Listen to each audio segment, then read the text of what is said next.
Welcome back to another story on Infidelity Tales Lab. Before we begin, tell us, where in the world are you watching from? Now, let's dive into today's story. Chapter 1. The Foundation. Stuart Muller had built his life on precision and control. At 42, he commanded respect not through volume, but through presence. His steel-gray eyes missed nothing, and his methodical approach to everything, from his successful construction consulting firm to his family relationships, had earned him a reputation as someone you didn't cross. Those who knew him well understood that beneath his calm exterior lay a man who never forgot a slight and never forgave betrayal. The Muller household sat on 3 pristine acres in the hills outside Denver, a testament to Stuart's eye for detail and his wife Sophia's taste for elegance. 13 years of marriage had produced their daughter Emma, a bright 7-year-old who inherited her father's observational skills and her mother's striking features. Sophia McMahon had been 25 when she married Stuart, a stunning brunette with ambitions that seemed to align perfectly with his own.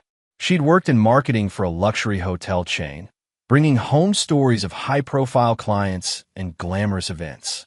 Stuart had been smitten not just by her beauty, but by her apparent drive and sophistication. Now 38, Sophia had transitioned into volunteer work for various charities, organizing galas and fundraisers that kept her busy during Emma's school hours. Stuart's birthday had fallen on a crisp October Saturday. The morning had started typically, Emma bouncing on their bed at dawn, Sophia making his favorite coffee, and the familiar rhythm of weekend family life. But there had been something different in Sophia's demeanor lately.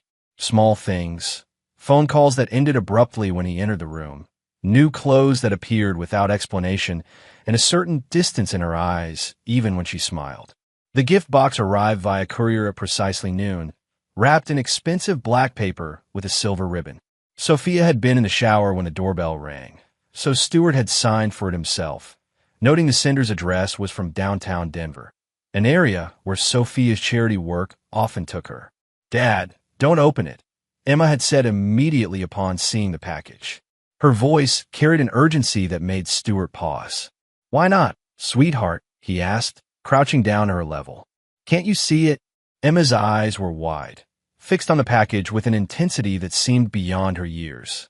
Stuart looked closer at the box, studying every detail. The wrapping was flawless, professional. But as his architect's eye examined the package more carefully, he noticed something odd about the shipping label. The sender's name was partially obscured, but what he could make out made his blood run cold. C. Wiley. Craig Wiley. Stuart knew that name, though he'd never met the man personally. Craig was a real estate developer who'd been circling some of Stuart's bigger projects lately, trying to poach clients with promises of faster timelines and cheaper costs. More importantly, Craig had been showing up at several of the charity events Sophia organized, always managing to get photographed with the organizers for the society pages. Stuart's mind began processing information with the cold efficiency that had made him successful in business. The expensive wrapping, the personal delivery on his birthday, the way Sophia had been acting lately, and now his daughter's inexplicable reaction to the package. Instead of opening the gift, Stuart made a decision that would change everything. He carried the box to his home office and placed it unopened on his desk. Then he made a phone call to Marcus Webb, a private investigator he'd used for business purposes in the past. "Marcus, it's Stuart Muller. I need you to do something for me, and I need it done quietly and thoroughly." 30 minutes later, as Marcus was explaining the surveillance options available, the doorbell rang. Through his office window, Stuart watched 2 police officers approach his front door. His blood chilled, but not from fear, from rage. Whatever was in that box, whatever game was being played, he was about to find out exactly how deep this betrayal went. Sophia answered the door, and Stuart could hear her voice rising in what sounded like genuine surprise and concern. The officers were asking about a package delivery, something about investigating a harassment complaint. Stuart remained in his office, listening and learning, his mind already 3 moves ahead of whatever trap had been set for him. As he watched the police car pull away 20 minutes later, Stuart's expression remained calm, but inside, a cold fury was building. Whoever had sent that package had made a crucial mistake. They'd underestimated exactly who they were dealing with. Stuart Muller didn't just play defense. He played to win, and he played for keeps. Chapter 2. The Investigation. The police visit had been brief, but illuminating. According to the officers, they'd received an anonymous tip about a threatening package being delivered to the Muller residence. When they'd asked to examine the box, Stuart had cooperated fully, allowing them to scan it with their equipment. Finding nothing dangerous, they'd left with apologies and a case number. But Stuart had noted everything. The timing, the specific details the anonymous caller had somehow known about the package, and most tellingly, the look of relief that had flashed across Sophia's face when the police pronounced the box harmless. That evening, while Sophia took Emma to her grandmother's for their weekly dinner, Stuart finally opened the package. Inside was an expensive watch, a Rolex Submariner worth at least $15,000. The accompanying card was simple. Happy birthday, Stuart. Time for new beginnings. A friend. Stuart photographed everything, then carefully repacked the box exactly as he'd found it. He had no intention of keeping the watch, but he had every intention of finding out why someone had sent it, and why his wife seemed to know more about it than she was letting on. Marcus Webb arrived Monday morning with preliminary findings that confirmed Stuart's worst suspicions. For the past 3 months, Sophia had been meeting Craig Wiley at least twice a week. Not at charity events, but at the Fairmont Hotel downtown, always during school hours, always the same room. The surveillance photos were damning. Intimate dinners, hand-holding, and most devastating of all, Sophia wearing a different expensive watch in the photos from last week. One that matched the style of the Rolex currently sitting in Stuart's safe. There's more, Marcus said, spreading additional photos across Stuart's desk. Craig Wiley's going through a nasty divorce. His wife filed 6 months ago, citing adultery, but she needs proof to get around the prenup. Word is she's offering a substantial reward for evidence. Stuart studied the images, his expression unreadable. In one photo, Sophia was laughing at something Craig had said, her hand resting on his chest in a gesture of casual intimacy that felt like a knife to Stuart's gut. But it wasn't the pain that consumed him. It was the calculation. What do you know about Craig's business? Stuart asked. Real estate development, mostly commercial properties. He's leveraged pretty heavily right now, banking on a big mixed-use project on the south side. If that deal falls through, Marcus shrugged. He's looking at serious financial trouble. Stuart was quiet for a long moment, his mind working through possibilities. I need you to dig deeper. I want to know everything about Craig Wiley, his business partners, his debts, his enemies, his weaknesses. I want to know who else is in his circle, who he trusts, and who might be willing to sell him out for the right price. What about your wife? Marcus asked carefully. What about her? Stuart's voice was ice cold. She made her choice. Now she gets to live with the consequences. That evening, Stuart played the perfect husband and father. He helped Emma with her homework, complimented Sophia on dinner, and made casual conversation about their upcoming weekend plans. But he was watching, cataloging every lie, every evasion, every moment when Sophia's attention drifted to her phone. When Sophia excused herself to take a call from the caterer for the children's hospital gala, Stuart followed quietly, listening from the hallway as she spoke in hushed, intimate tones that confirmed what he already knew. I can't talk long. Yes, he opened it. No, the police said it was fine. I think we're safe for now. I miss you too. As Stuart returned to the living room, Emma looked up from her coloring book. Dad, are you okay? Stuart knelt beside his daughter, studying her perceptive eyes. Why did you tell me not to open that package, sweetheart? Emma considered this seriously. It felt wrong, like when someone's being mean but pretending to be nice. Stuart felt a surge of pride in his daughter's instincts, mixed with rage that she was being exposed to this deception. You're very smart, Emma. Always trust your feelings about people, okay? That night, as Sophia slept beside him, Stuart stared at the ceiling and planned. He'd built his career on understanding structures, on knowing exactly where to apply pressure to bring things down safely and completely. Marriages, he was learning, weren't so different from buildings. You had to understand the foundation, identify the load-bearing elements, and then remove them in exactly the right sequence. Craig, Wiley, and Sophia thought they were playing a simple game of deception. They had no idea they'd just walked into the crosshairs of a man who never left anything to chance and who never, ever forgave a betrayal. Chapter 3. The Foundation Cracks. Stewart spent the next week building his intelligence network with the same methodical precision he applied to his construction projects. Marcus Webb's investigation had expanded beyond surveillance into a comprehensive dossier on Craig Wiley's life, business, and associates. The picture that emerged was of a man skating on thin ice. Craig's development company was 3 months behind on loan payments for his signature project, a mixed-use complex that would either make him wealthy or bankrupt him. His divorce proceedings were bleeding money into legal fees, and his soon-to-be ex-wife, Marion Wiley, was proving to be far more resourceful than he'd anticipated. Stewart arranged to meet Marion through carefully orchestrated social channels. A mutual acquaintance from the country club mentioned that Marion was looking for an architect to redesign her new home, and Stewart graciously offered his consultation services. Marion Wiley was everything her estranged husband wasn't: subtle, intelligent, and driven by a quiet fury that Stewart recognized and respected. Over coffee at her attorney's office, she laid out her situation with clinical precision. "Craig thinks I'm just another trophy wife who'll roll over for his lawyers," Marion said, her voice steady but her eyes blazing. "He has no idea that I've been documenting his affairs for years. I just need the right leverage to finish this." Stewart leaned back in his chair, studying the woman across from him. "What kind of leverage are you looking for?" "The kind that proves he's been hiding assets and lying under oath. The kind that voids his prenup and gives me everything I'm entitled to after 15 years of marriage." Marion paused, then added quietly, "I know about your wife, Mr. Muller." "I'm sorry." Stewart's expression didn't change. "What do you know?" "That she's been helping Craig hide money in charity accounts. That she's been using her position with various organizations to launder his assets through fake donations and grants. And that she has no idea I've been watching them both." The revelation hit Stewart like a physical blow, but he absorbed it without flinching. Sophia wasn't just having an affair. She was actively participating in financial fraud.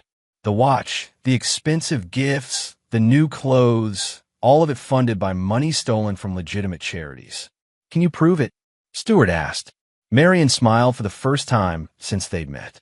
"Not yet, but I think together we might be able to change that." Stewart extended his hand across the table. "Mrs. Wiley, I think this is the beginning of a very productive partnership." Meanwhile, Stewart's home life continued its facade of normalcy. He attended Emma's school events, maintained his business relationships, and played the role of devoted husband with Oscar-worthy performance. But he was also laying groundwork for what was to come. He arranged for Bernard Werner, his most trusted foreman, to begin subtle documentation of any charity construction projects that Sophia had steered toward Craig's company. The pattern that emerged was damning.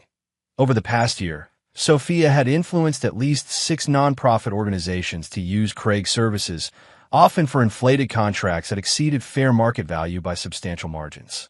Stewart also began building relationships with key figures in Sophia's charity circle. At a hospital fundraising gala, he charmed Therese Crane, the chief financial officer who'd grown increasingly concerned about cost overruns on recent projects. Over dinner, he planted seeds of doubt about the bidding processes, always careful to frame his concerns as professional curiosity rather than accusation. "Sophia does such wonderful work organizing these events," he told Therese over wine. "Though I have to admit, as someone in construction, some of the project costs seem high. Not that I'm questioning anyone's judgment. I'm sure there are factors I don't understand." Therese's frown suggested she'd had similar thoughts. "Actually, I've been meaning to ask someone with your expertise to review some of our contracts. Would you mind taking a look?" "Purely as a favor, of course." "I'd be happy to help," Stewart replied, knowing he'd just gained access to the documentation he needed. The pieces were falling into place, but Stewart wasn't satisfied with simply exposing the fraud. That would be too clean, too simple. Craig and Sophia had betrayed him personally, and they'd used his daughter as an unwitting tool in their deception. For that, they would pay a price that went far beyond legal consequences. As he watched Sophia getting ready for another charity meeting the following Thursday, Stuart made a decision. It was time to accelerate the timeline. In 48 hours, he would begin the most important project of his life: the complete and utter destruction of everyone who had betrayed his trust. But first, he had one more conversation with Emma. "Sweetheart," he said, finding her in her room that evening. "Do you remember telling me not to open that package?" Emma nodded solemnly. "How did you know it was bad?" Emma thought carefully before answering. Mom was scared when it came, but she was pretending not to be. And scared people do stupid things. Stuart hugged his daughter close, marveling at her wisdom. "Yes, they do. But smart people like us, we make plans. And we always protect the people we love." Chapter 4. The First Strike. Friday morning brought the first phase of Stuart's revenge into motion. While Sophia attended what she believed was a routine meeting with the Children's Hospital Development Committee, Stuart was 3 blocks away in Marion Wiley's attorney's office, turning over a meticulously prepared dossier of evidence. The documentation was devastating. Bank records showing unusual cash flows through charity accounts, contracts signed by Sophia that directed work to Craig's company at inflated rates, and email communications between Craig and Sophia discussing how to manage the money flow without raising red flags. Stuart had spent 2 weeks building this case, calling in favors from financial contacts, and using his construction industry connections to verify that Craig's billing was fraudulent. "This is enough to destroy them both," Marion's attorney, Luke Hogan, said as he reviewed the materials. "Financial fraud, charity misappropriation, violation of fiduciary duties. We're looking at criminal charges, not just civil penalties." But Stuart wasn't finished. That's just the foundation. Now we build the structure that brings everything down. Phase 2 began that afternoon when Stuart visited the construction site of Craig's flagship development project. The Meridian Complex was supposed to be Craig's crowning achievement: luxury condos, high-end retail, and office space that would establish him as a major player in Denver's development scene. Instead, it was about to become his funeral pyre. Stuart had done his homework. The project was financed through a complex web of investors, loans, and municipal bonds that required specific completion milestones to avoid default. Craig was already 3 months behind schedule and had used the charity money to cover cost overruns. More critically, the project relied on city permits that could be revoked if irregularities were discovered in the financing. Alejandro Wood, Stuart's contact in the city planning department, met him for coffee that afternoon. They'd worked together on municipal projects for years, and Alejandro trusted Stuart's professional judgment completely. "Alex, I need you to take a very close look at the Meridian Complex permits," Stuart said quietly. "I've been hearing rumors about financial irregularities in the development funding." Alejandro frowned. "What kind of irregularities?" Stuart handed him a carefully edited version of his dossier, focusing on the financial aspects while omitting any mention of Sophia's direct involvement, the kind that could make the city liable if this project goes sideways. "I'm not saying anything definitive, but as a friend, I'd recommend a thorough audit of the funding sources." "I'll have our people look into it Monday morning," Alejandro promised. "Thanks for the heads up, Stuart. This could save the city a lot of embarrassment." That evening, Stuart implemented Phase 3. He called a family meeting with Emma, arranging for them to have dinner alone while Sophia attended another charity function. "Dad, where's Mom going all the time?" Emma asked over pizza. Stuart chose his words carefully. "Your mother has been making some poor choices lately, sweetheart. Sometimes adults make decisions that hurt the people they're supposed to love and protect." Emma's eyes were serious. "Like lying?" "Yes, like lying. And when people lie to us, especially people who are supposed to love us, we have to decide how to respond." "Are you and Mom going to get divorced?" The question hung in the air between them. Stuart had been dreading this conversation, but Emma deserved honesty, or at least as much honesty as a 7-year-old could handle. "I don't know yet, Ma, but I want you to understand something very important. Whatever happens between your mother and me, you will always be safe. You will always be loved, and you will always be my priority." Emma nodded solemnly. "I know, Dad. I trust you. Later that night, Stewart received the call he'd been expecting. Sophia's voice was strained when she explained that the charity meeting had run late, and she'd be staying overnight at her sister's house to avoid the long drive home in bad weather.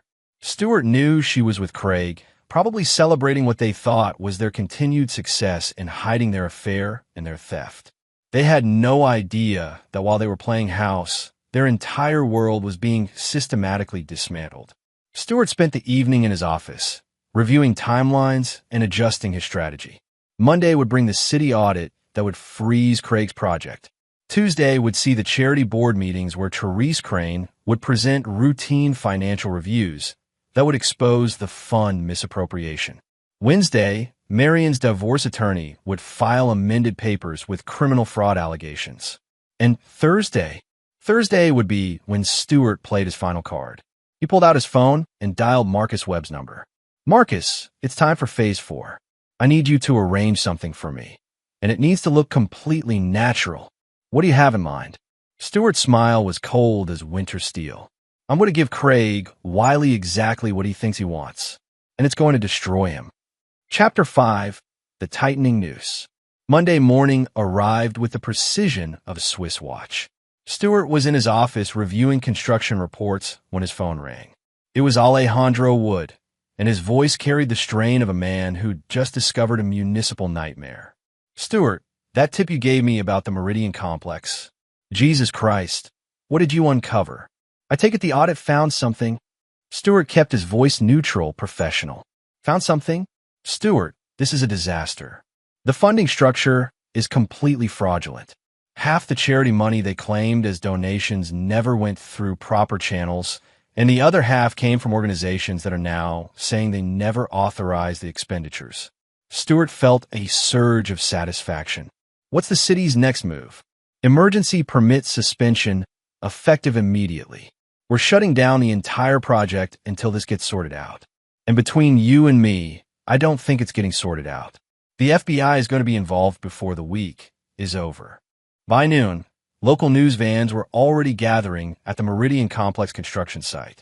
Stewart drove by during lunch and felt a grim satisfaction watching the workers stream out of the site carrying their tools, their livelihoods suddenly uncertain because of Craig Wiley's greed. Phase 4 was already in motion. Marcus Webb had spent the weekend implementing Stewart's most psychological gambit yet. Craig Wiley was about to receive an offer he couldn't refuse. One that would reveal exactly how desperate he'd become and how far he was willing to go to save himself. The setup was elegant in its simplicity. Marcus had approached Craig through intermediaries, posing as a representative of foreign investors interested in buying the Meridian Complex project at a fire sale price. The investors were real. Stewart had arranged them through his international business contacts, but the terms were designed to force Craig into increasingly compromising positions. Tuesday brought the charity board meetings. Stewart arranged to be out of town on business, providing himself with an alibi while Therese Crane presented her routine financial review to the Children's Hospital Board. The findings were presented as discoveries made during standard due diligence, with no hint of Stewart's involvement. Sophia called him that afternoon, her voice tight with barely controlled panic. Stewart, something terrible is happening. There are questions about some of the charity projects I've been working on. They're saying there might be financial irregularities. What kind of irregularities? Stewart asked, playing the concerned husband to perfection. I don't know exactly. Something about contracts and funding sources. They've asked me to come in tomorrow for a formal interview with the board and some outside auditors. I'm sure it's just a misunderstanding, sweetheart. You've always been so careful with the charity work. Yes, Sophia said quickly. Yes, I have been. I'm sure it's just someone made a mistake somewhere. That evening, Stewart received a call from Gordon French, a federal prosecutor he'd met at various civic functions over the years. They'd maintained a casual friendship built on mutual respect for each other's professional competence. Stewart, I need to give you a heads up about something that might affect your family. What's that, Gordon? Your wife's name has come up in connection with a financial fraud investigation we're pursuing. Nothing specific yet, but I thought you should know that she might be contacted for questioning in the next few days. Stewart managed to sound appropriately shocked and concerned. Financial fraud? Gordon, there must be some mistake. Sophia does volunteer work for charities. She doesn't handle money in any professional capacity. That's exactly why this is complicated. The fraud appears to have been perpetrated through charity organizations, using people in positions of trust to redirect funds. I'm not saying your wife is a target. She might just be a witness, but these investigations can get messy quickly. I appreciate the warning. Is there anything I should know about protecting her legally? My advice? Get her a good attorney before she talks to anyone. And Stuart, be prepared for this to get ugly. Financial fraud cases have a way of revealing things that families would rather keep private. Wednesday evening brought the most challenging performance of Stuart's life. He sat across from Sophia at dinner, watching her push food around her plate while Emma chattered about her school day and maintained the facade of a loving, concerned husband. The charity investigation is getting more serious, Sophia said quietly after Emma had gone to bed. They're asking about specific contracts, specific donations. Stuart, I'm scared.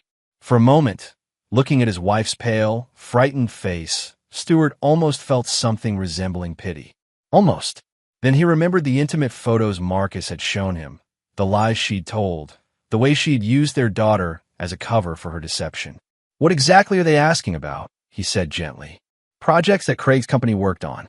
They're saying the contracts were overpriced, that the charity money was misused. Sophia's voice dropped to a whisper. They think I was involved in steering work to him. Were you? The question hung between them like a blade. Sophia looked directly at him for the first time in weeks, her eyes searching his face for any sign that he knew the truth. I might have made some recommendations. Craig's company does good work, and I thought. You thought what, Sophia? I thought I was helping. The charities needed contractors they could trust, and Craig was always professional. Stuart nodded slowly, as if accepting her explanation. I'm sure that's all it was. But maybe you should call an attorney, just to be safe. Gordon French recommended someone who specializes in this kind of thing. Relief flooded Sophia's face. You're not angry? Why would I be angry? You were trying to help. Stuart reached across the table and took her hand, feeling nothing but cold determination. We'll get through this together. As Sophia squeezed his hand gratefully, Stuart was already planning Thursday's final revelation. By sunset tomorrow, Craig Wiley would be in federal custody. Sophia would understand exactly how thoroughly she'd been outmaneuvered, and Stuart's revenge would be complete. But he still had one more surprise prepared, one that would ensure neither Craig nor Sophia would ever forget the price of betraying Stuart Muller. Chapter 6. The Trap Springs. Thursday morning dawned gray and cold, matching Stuart's mood as he prepared for the final phase of his revenge. Emma had left for school with her usual kiss and "love you, Dad," while Sophia remained in bed, claiming illness. Stuart knew she was simply paralyzed by fear, waiting for the other shoe to drop in the federal investigation that was closing in around her. At precisely 10 a.m., Marcus Webb called with the news Stuart had been waiting for. Craig took the bait. He's meeting with the foreign investors this afternoon at 2 p.m. He's desperate enough that he's bringing financial documents he shouldn't have access to, documents that prove he's been hiding assets from his divorce proceedings and using charity money to keep his business afloat. And the recording equipment? Already in place. Every word he says will be captured and admissible in court. Plus, my contact in the U.S. Attorney's Office will be monitoring the meeting remotely. If Craig incriminates himself the way we expect, he'll be arrested before he leaves the building. Stuart felt a cold satisfaction settle in his chest. What about the financial transfers? All traceable back to accounts Sophia helped establish. The federal audit will show a clear pattern of conspiracy between her and Craig to defraud multiple charitable organizations. Even if she claims ignorance, the evidence shows she was integral to the operation. At noon, Stuart received a call from Marion Wiley. Her voice carried a mixture of vindication and genuine sadness. Stuart, I wanted to thank you before this all becomes public. The evidence you helped gather, it's going to end Craig permanently. Not just the divorce, but criminally. He'll serve real prison time. He earned it, Stuart replied simply. I know this isn't easy for you either.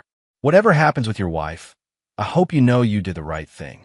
Stewart ended the call and sat quietly in his office, thinking about justice and revenge, about the difference between what was legal and what was right. In 3 hours, the man who had been sleeping with his wife would be led away in handcuffs. Before the week was over, Sophia would face federal charges that could send her to prison for years. But Stewart wasn't finished. At 1:45 p.m., he drove to the office building where Craig's meeting was taking place. He didn't go inside. That would come later. Instead, he positioned himself across the street where he could watch the federal agents who were undoubtedly preparing to make their arrest. At 3:17 p.m., Craig Wiley emerged from the building in handcuffs, flanked by FBI agents and followed by news cameras that had been tipped off about the arrest. Stewart watched with cold satisfaction as the man who had destroyed his marriage was loaded into a federal vehicle. Then he drove home to deliver the news to his wife. Sophia was in the living room when he arrived, still in her robe, her face pale and drawn. She looked up when he entered, hope flickering in her eyes. "Stewart, have you heard anything about? Craig was arrested an hour ago," Stewart said quietly, settling into the chair across from her. "Federal charges. Conspiracy, fraud, money laundering. He's looking at 15 to 20 years in federal prison." The color drained completely from Sophia's face. What about the charity investigation? What about it, Sophia?" Something in his tone made her look at him more carefully. For the first time, she seemed to see past the mask he'd been wearing for weeks. "Stewart," her voice was barely a whisper. Stewart reached into his jacket and pulled out a manila envelope. He placed it on the coffee table between them and leaned back in his chair. "Open it."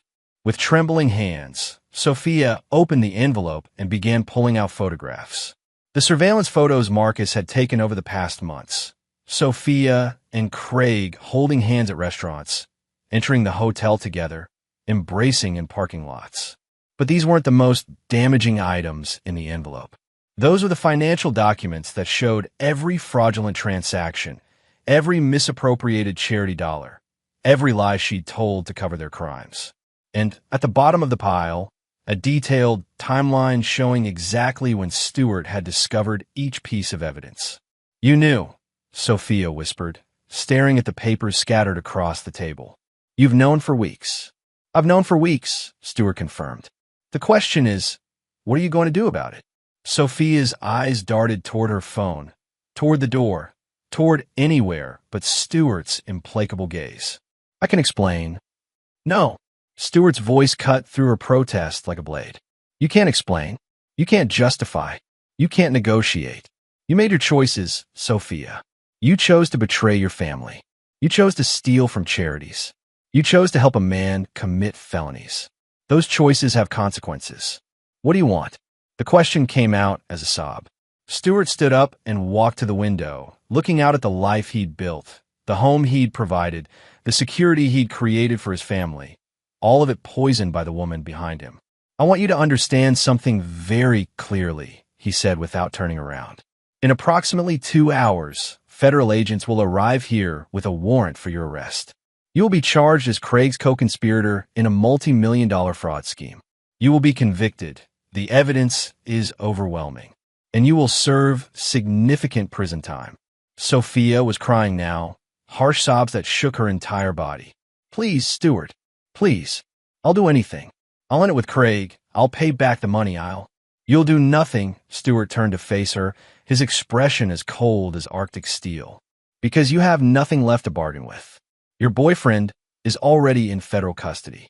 Your bank accounts are frozen. Your charitable positions are terminated. And your marriage is over. What about Emma?" Sophia managed through her tears. For the first time since he'd entered the room, Stewart's expression softened slightly. "Emma will be protected. She'll be raised by someone who understands the difference between right and wrong, someone who would never use her as a cover for criminal activity. You can't take her away from me. I'm not taking her anywhere. You're the one who chose to leave." Stewart moved toward the door, then paused. "Pack whatever you can carry. You have 90 minutes before the FBI arrives. I'd suggest you use that time to call a federal defense attorney." As Stewart reached the doorway, Sophia called after him desperately. "Stewart, please. I love you.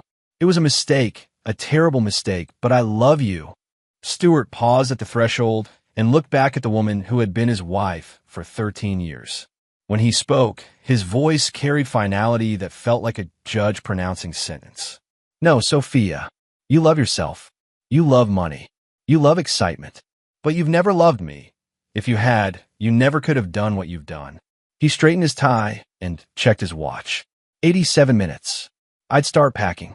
As Stewart walked away from his collapsing marriage, he felt no satisfaction, no triumph, no sense of justice served. He felt only the cold certainty that some betrayals can never be forgiven, and some trust, once broken, can never be repaired. But there was still Emma to think about. And Emma deserved a father who would protect her from the consequences of her mother's choices, no matter what that required. Chapter 7. The Reckoning. The federal agents arrived precisely on schedule, their black sedans rolling up the Muller driveway at 5:47 p.m. Stewart watched from his office window as 6 agents in windbreakers marked FBI surrounded the house with professional efficiency. He'd sent Emma to stay with his sister for the evening, explaining only that Mommy was going away for a while and there might be some confusion at the house. Agent Sarah Harrison led the team, a compact woman in her 40s whose reputation for thoroughness had made her the lead investigator on high-profile financial crimes.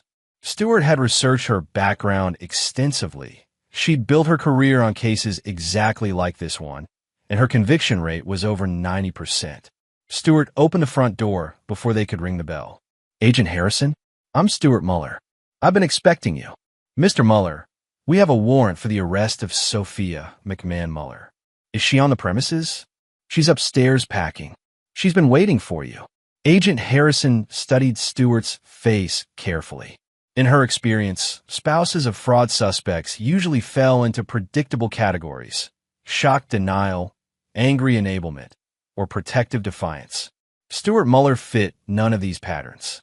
His calm cooperation suggested either remarkable emotional control or something more complex. Mr. Muller, you understand that your wife is being arrested on federal charges related to conspiracy and financial fraud? I understand completely.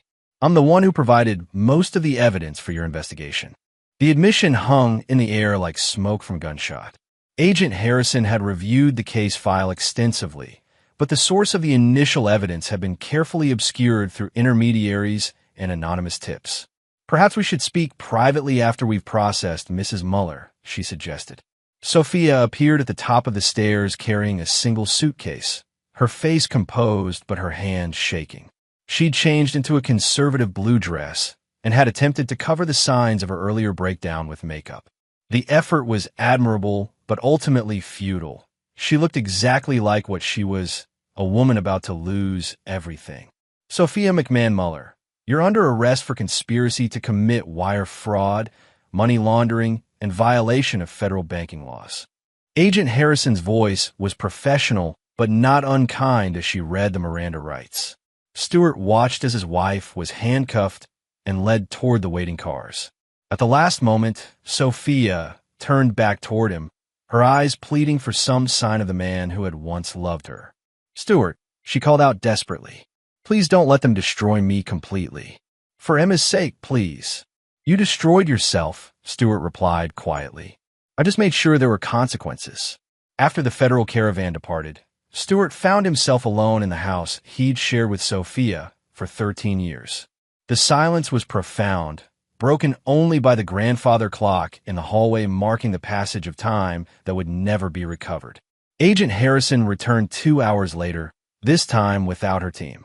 She accepted Stewart's offer of coffee and settled into the living room, where just hours earlier, Stewart had systematically destroyed his wife's world. Mr. Muller, I need to understand your role in this investigation. The evidence you provided was comprehensive, almost too comprehensive. Stewart met her gaze steadily. I discovered my wife was having an affair. When I investigated further, I found evidence of financial crimes. I reported what I found to the appropriate authorities.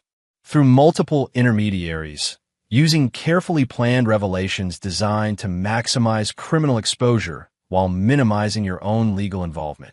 I'm a methodical person, Agent Harrison. When I commit to something, I'm thorough.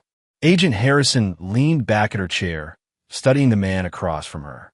Mr. Mueller, in my experience, very few people possess the skills and connections necessary to orchestrate the kind of investigation you conducted. Most betrayed spouses hire a divorce attorney and a private investigator. They don't build federal criminal cases. Most betrayed spouses don't discover that their wife has been stealing from children's charities. Is that what this was about? The charity fraud? Stewart was quiet for a long moment, considering how much truth to share. Agent Harrison, when I took my wedding vows, I meant them. When I became a father, I committed to protecting my child from harm. When I built my business, I chose to operate with integrity, even when it cost me money. He stood and walked to the window, looking out at the darkening sky. Sophia violated every principle I've tried to live by. She betrayed me personally. She betrayed her responsibilities as a mother, and she betrayed innocent people who trusted her with their charitable contributions. So you decided to destroy her. I decided to ensure that her actions had appropriate consequences. There's a difference. Agent Harrison finished her coffee and stood to leave. At the door, she paused and looked back at Stewart. Mr. Mueller, what you've done, it's going to follow you for the rest of your life. Are you prepared for that? Stewart's expression was unreadable. Agent Harrison, what my wife did was going to follow me for the rest of my life anyway. At least this way, justice was served. After the agent left, Stewart sat in his home office and began planning the next phase of his life. There would be custody hearings, divorce proceedings, media attention, and the complex process of rebuilding his life as a single father. Emma would need counseling, explanations appropriate for her age, and the stability that came from knowing her father would never abandon her. But first, there was one more conversation to be had. Stewart picked up his phone and dialed Craig Wiley's attorney, Ron Herring. Mr. Herring, this is Stewart Mueller. I understand your client is looking to make a deal with federal prosecutors. Mr. Mueller, I'm not sure it's appropriate for us to be speaking directly. I think it's very appropriate. I have information that might help your client reduce his sentence. Information about the true scope of the conspiracy he was involved in. There was a pause on the line. What kind of information? Stewart's smile was cold as winter. The kind that will ensure Craig Wiley understands exactly who he tried to cross, and what that mistake is going to cost him for the rest of his life. As Stewart outlined his proposal to Craig's attorney, he felt the satisfaction of a master craftsman putting finishing touches on his masterpiece. Craig Wiley would learn that his affair with Sophia had been just the beginning of his problems. Stewart had spent weeks building a trap that would follow Craig for decades, affecting his parole prospects, his future employment opportunities, and his ability to ever rebuild his life. Some betrayals, Stewart reflected, deserved to echo through eternity. And Stewart Mueller never forgot, never forgave, and never left a job unfinished. Chapter 8. The Final Verdict. 6 months after Sophia's arrest, Stewart sat in the federal courthouse watching his former wife receive her sentence. She stood before Judge Francis Kirk wearing an orange jumpsuit, her hands cuffed behind her back, looking like a shadow of the elegant woman who had once organized charity galas and commanded social respect. The prosecution had been merciless and efficient.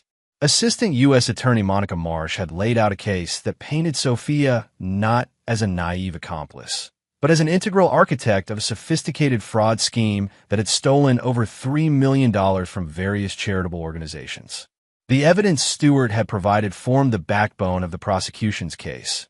An additional investigation had revealed the true scope of Sophia and Craig's crimes. Mrs. Mueller, Judge Kirk said, his voice carrying the weight of decades on the federal bench, you held positions of trust in multiple charitable organizations. You used that trust to systematically divert funds intended for children's hospitals, homeless shelters, and educational programs. Your actions didn't just constitute fraud. They represented a profound betrayal of society's most vulnerable populations. Stewart watched Sophia's shoulders shake as the judge continued his remarks. In the months since her arrest, she had aged years. Her hair had gone prematurely gray. Her face bore lines that hadn't been there before, and her once confident bearing had been replaced by the defeated posture of someone who finally understood the magnitude of their mistakes. Craig Wiley had been sentenced the previous month to 18 years in federal prison. His cooperation with prosecutors had reduced what could have been a life sentence, but Stewart's additional evidence, financial records showing Craig had been skimming money from construction projects for years, had ensured the sentence remained severe. Craig would be 62 when he was released, his development company bankrupt, his reputation destroyed, his ex-wife remarried, and living comfortably on the settlement she'd secured. "I sentence you to 7 years in federal prison, followed by 3 years of supervised probation," Judge Kirk announced. "You will also pay full restitution to the defrauded organizations, a total of $3.2 million, which will be secured by liens against any assets you may acquire in the future." Sophia collapsed into her chair as the sentence was pronounced. 7 years. Emma would be 14 when her mother was released, assuming Sophia served her full sentence without incident. Her daughter would go through adolescence, high school graduation, and the early years of college without her mother's presence. As the court officers prepared to lead Sophia away, she turned toward the gallery where Stewart sat. Their eyes met for the first time since her arrest, and Stewart saw something he'd never expected. Not pleading, not anger, but a kind of grim acknowledgement. She knew what she had done. She knew what he had done in response. And she understood that this was justice, even if it was justice delivered by the man she had betrayed. Stewart didn't nod, didn't speak, didn't offer any gesture of forgiveness or reconciliation. He simply watched as his former wife was led away to begin serving her sentence, and felt nothing but cold satisfaction that the consequences had finally caught up with her choices. Outside the courthouse, Marion Wiley was waiting for him. She had attended every major hearing in both cases, her presence a reminder of how many lives Craig and Sophia's crimes had affected. "It's finished," she said simply. "Yes," Stewart agreed. "It's finished."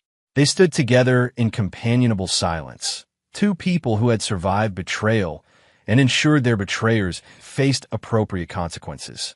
Marion had rebuilt her life with impressive efficiency, using her divorce settlement to start a nonprofit organization that helped other women navigate complex divorce proceedings.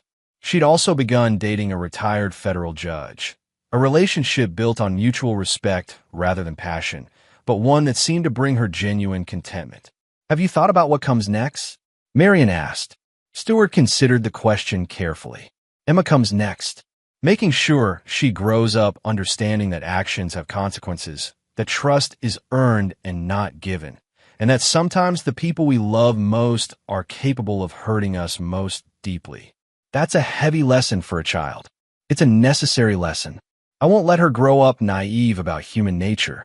Stewart drove home to find Emma in the backyard, building something elaborate with the construction set he'd bought her. At 8 years old, she developed an impressive understanding of structural engineering and an almost obsessive attention to detail, traits she'd inherited from her father. "Dad, look at this," she called out excitedly, gesturing to her creation. "It's a bridge that can hold up even if one part gets damaged." Stewart examined his daughter's work with professional interest. The design was sophisticated for her age, incorporating redundant support systems that would distribute weight if any single element failed. "That's excellent engineering, sweetheart. Why did you design it that way?" Emma considered the question seriously. "Because you never know when something might break. But if you plan for it, you can still keep going." Stewart felt a surge of pride mixed with something deeper, a recognition that his daughter had already learned one of life's most important lessons. She understood that betrayal and disappointment were possibilities to be planned for, not disasters that should destroy everything you'd built. "You're absolutely right," he told her. "Good engineers always plan for failure." That evening, after Emma had gone to bed, Stewart sat in his office reviewing the legal documents that would finalize his divorce from Sophia. The proceedings had been simplified by her criminal conviction.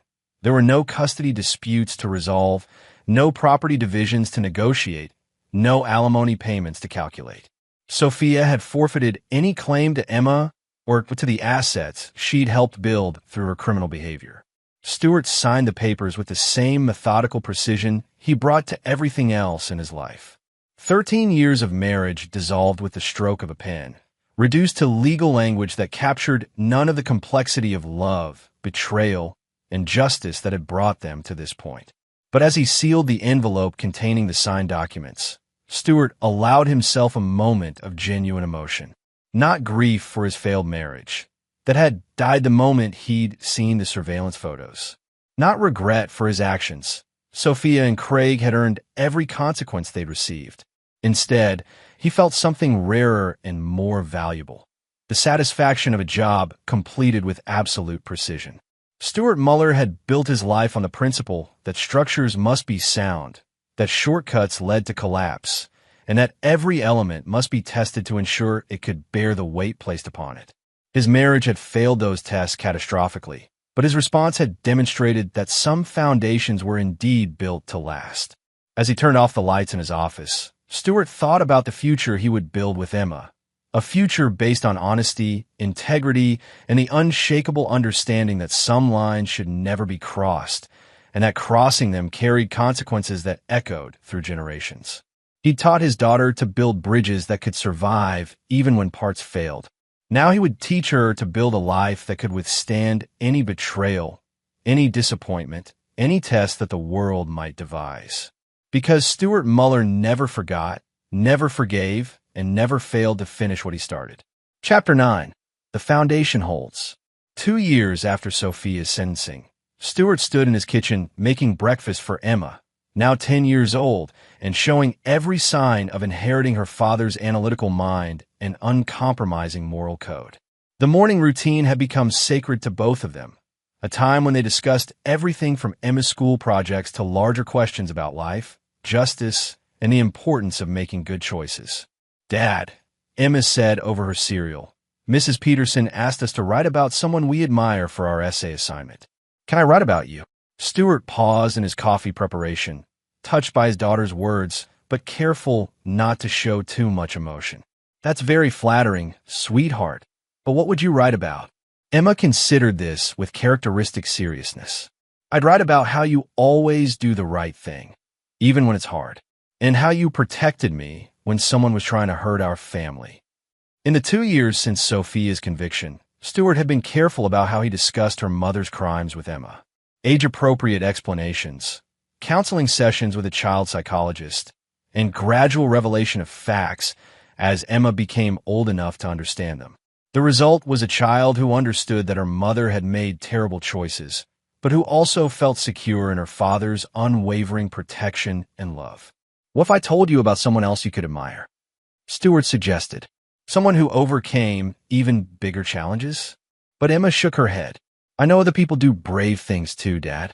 But you're the one who made sure bad people face consequences for hurting good people. That's what heroes do." Stuart felt a complex mix of emotions at his daughter's words. Pride, certainly, but also the weight of responsibility that came with being someone's hero. Emma's moral framework was being shaped by watching how he'd handled the greatest crisis of their family's life, and he was acutely aware that every decision he made was teaching her lessons about justice, forgiveness, and the price of betrayal. The phone rang, interrupting his thoughts. The caller ID showed Marion Wiley's number, a call that likely meant news about Craig or Sophia. "Marion," Stuart answered. "What can I do for you?" "Stuart, I wanted to let you know before you heard it elsewhere. Craig died in prison last night." The news hit Stuart like a physical blow, though not in the way he might have expected. He felt no satisfaction, no sense of justice completed. Instead, he felt the strange emptiness that comes when a long chapter finally closes. What happened? Heart attack, apparently. He'd been having health problems for months. The stress of prison life, the financial ruin, the complete destruction of everything he'd built. His body just gave out. Stuart was quiet for a moment, processing the information. "How do you feel about it?" "Honestly, relieved. I know that probably sounds callous, but I've spent 3 years looking over my shoulder, wondering if he'd find some way to retaliate when he got out. Now Emma won't have to worry about that either." "Emma." Stuart looked at his daughter, who was pretending to focus on her cereal while obviously listening to every word of the conversation. "Marion, I need to go. Can we talk later? Of course. Give my love to Emma. After ending the call, Stuart sat down across from his daughter. He'd learned that honesty, delivered with appropriate context, was always better than the uncertainty that came with secrets and half-truths. Emma, that was Mrs. Wiley. She called to tell us that Craig Wiley died in prison last night. Emma set down her spoon and looked directly at her father. How do you feel about that? The question was exactly what Stuart should have expected from a child he'd raised to think critically about complex moral issues. Emma wasn't asking for reassurance or comfort. She was asking for his honest assessment of a complicated situation. I feel completed, Stuart said carefully. Not happy that someone died, but finished with a chapter of our lives that needed to end. Is Mom going to die in prison too? The question was asked with clinical curiosity rather than emotional distress, but it still cut deep. I don't know, sweetheart, but that's our responsibility to figure out. Our responsibility is to build the best life we can for ourselves. Emma nodded solemnly. Dad, do you think Mom will ever try to see me when she gets out? Stuart had been dreading this question for 2 years, knowing it would eventually come. She might, and if that happens, we'll deal with it together. But Emma, I want you to understand something very important. You get to decide what kind of relationship you want with your mother. No one else gets to make that choice for you. What if I don't want a relationship with her at all? Then that's your choice, and I'll support it completely. Emma returned to her cereal, apparently satisfied with his answer. But Stuart knew this conversation was far from over. It would be revisited many times as Emma grew older and developed a more sophisticated understanding of what her mother had done and why. Later that morning, Stuart received a call from his business partner, Dean Booker, asking him to lunch. Dean had been managing most of the day-to-day operations of their construction consulting firm, while Stuart focused on rebuilding his personal life, and the company had actually grown stronger during this period. Over lunch, Dean brought up a subject they'd been dancing around for months. Stuart, I've been thinking about expanding into some of the charity construction work that opened up after the Wiley scandal. A lot of organizations are looking for contractors they can absolutely trust, and your reputation for integrity is stronger than ever. Stuart considered this carefully. The idea of working with charitable organizations again, the same types of organizations that Sophia and Craig had defrauded, felt like closing a circle. But it also felt like an opportunity to demonstrate that not everyone in the construction industry was willing to exploit nonprofit organizations. What kind of projects are we talking about? Everything from homeless shelters to children's hospitals. The work that actually matters, Stuart. The kind of projects where cutting corners literally hurts people who can't protect themselves. Stuart thought about Emma's essay assignment, about being someone worthy of admiration, about the kind of legacy he wanted to build for his daughter. Set up some meetings. Let's see what good we can do. That evening, Stuart found Emma in her room working on her essay. She decided to write about her father after all, but she'd expanded the scope to include lessons about justice, consequences, and protecting people who couldn't protect themselves. Dad, can you help me with this paragraph? I want to explain why it's important that bad people face consequences, but I don't want to sound mean. Stuart sat on the edge of her bed and read what she'd written. The essay was sophisticated for a 10-year-old, showing clear moral reasoning and a nuanced understanding of complex issues. Emma, this is excellent. But let me ask you something. What do you think the most important part of the story is? Emma considered this seriously. That you didn't let bad people get away with hurting good people. That's part of it. But I think the most important part is that through everything that happened, I never stopped protecting you. That's what parents are supposed to do. Protect their children from harm, even when that harm comes from people who are supposed to love them. Emma leaned against her father's shoulder, a rare display of physical affection from a child who is usually more reserved. Dad, do you think I'll be as strong as you when I grow up? Stuart hugged his daughter close, feeling the weight of her absolute trust and the responsibility that came with being her primary guide through the moral complexities of the world. Emma, you're already stronger than you know, and you have something I didn't have when I was your age. You have someone who will always tell you the truth, no matter how difficult it might be. That kind of foundation makes all the difference. As Stuart tucked Emma into bed that night, He reflected on the journey that had brought them to this point. Sophia would serve at least 5 more years in federal prison, assuming good behavior. Craig was dead, his empire scattered to the winds. The charities they defrauded had been compensated through asset seizures and restitution orders. Justice, in all its cold and imperfect forms, had been served. But more importantly, Emma was thriving. She was growing into exactly the kind of person Stewart had hoped she would become. Strong, moral, analytical, and absolutely clear about the difference between right and wrong. She would never be naive about human nature, never vulnerable to the kind of manipulation that relied on trust and innocence. Stewart had built his revenge with the same precision he brought to every construction project. Careful planning, quality materials, and attention to detail that ensured the structure would last. But unlike buildings, which eventually outlive their usefulness and must be demolished, the lessons Emma had learned from watching her father respond to betrayal would last her entire lifetime. As he turned off the lights in Emma's room, Stewart allowed himself a moment of genuine satisfaction.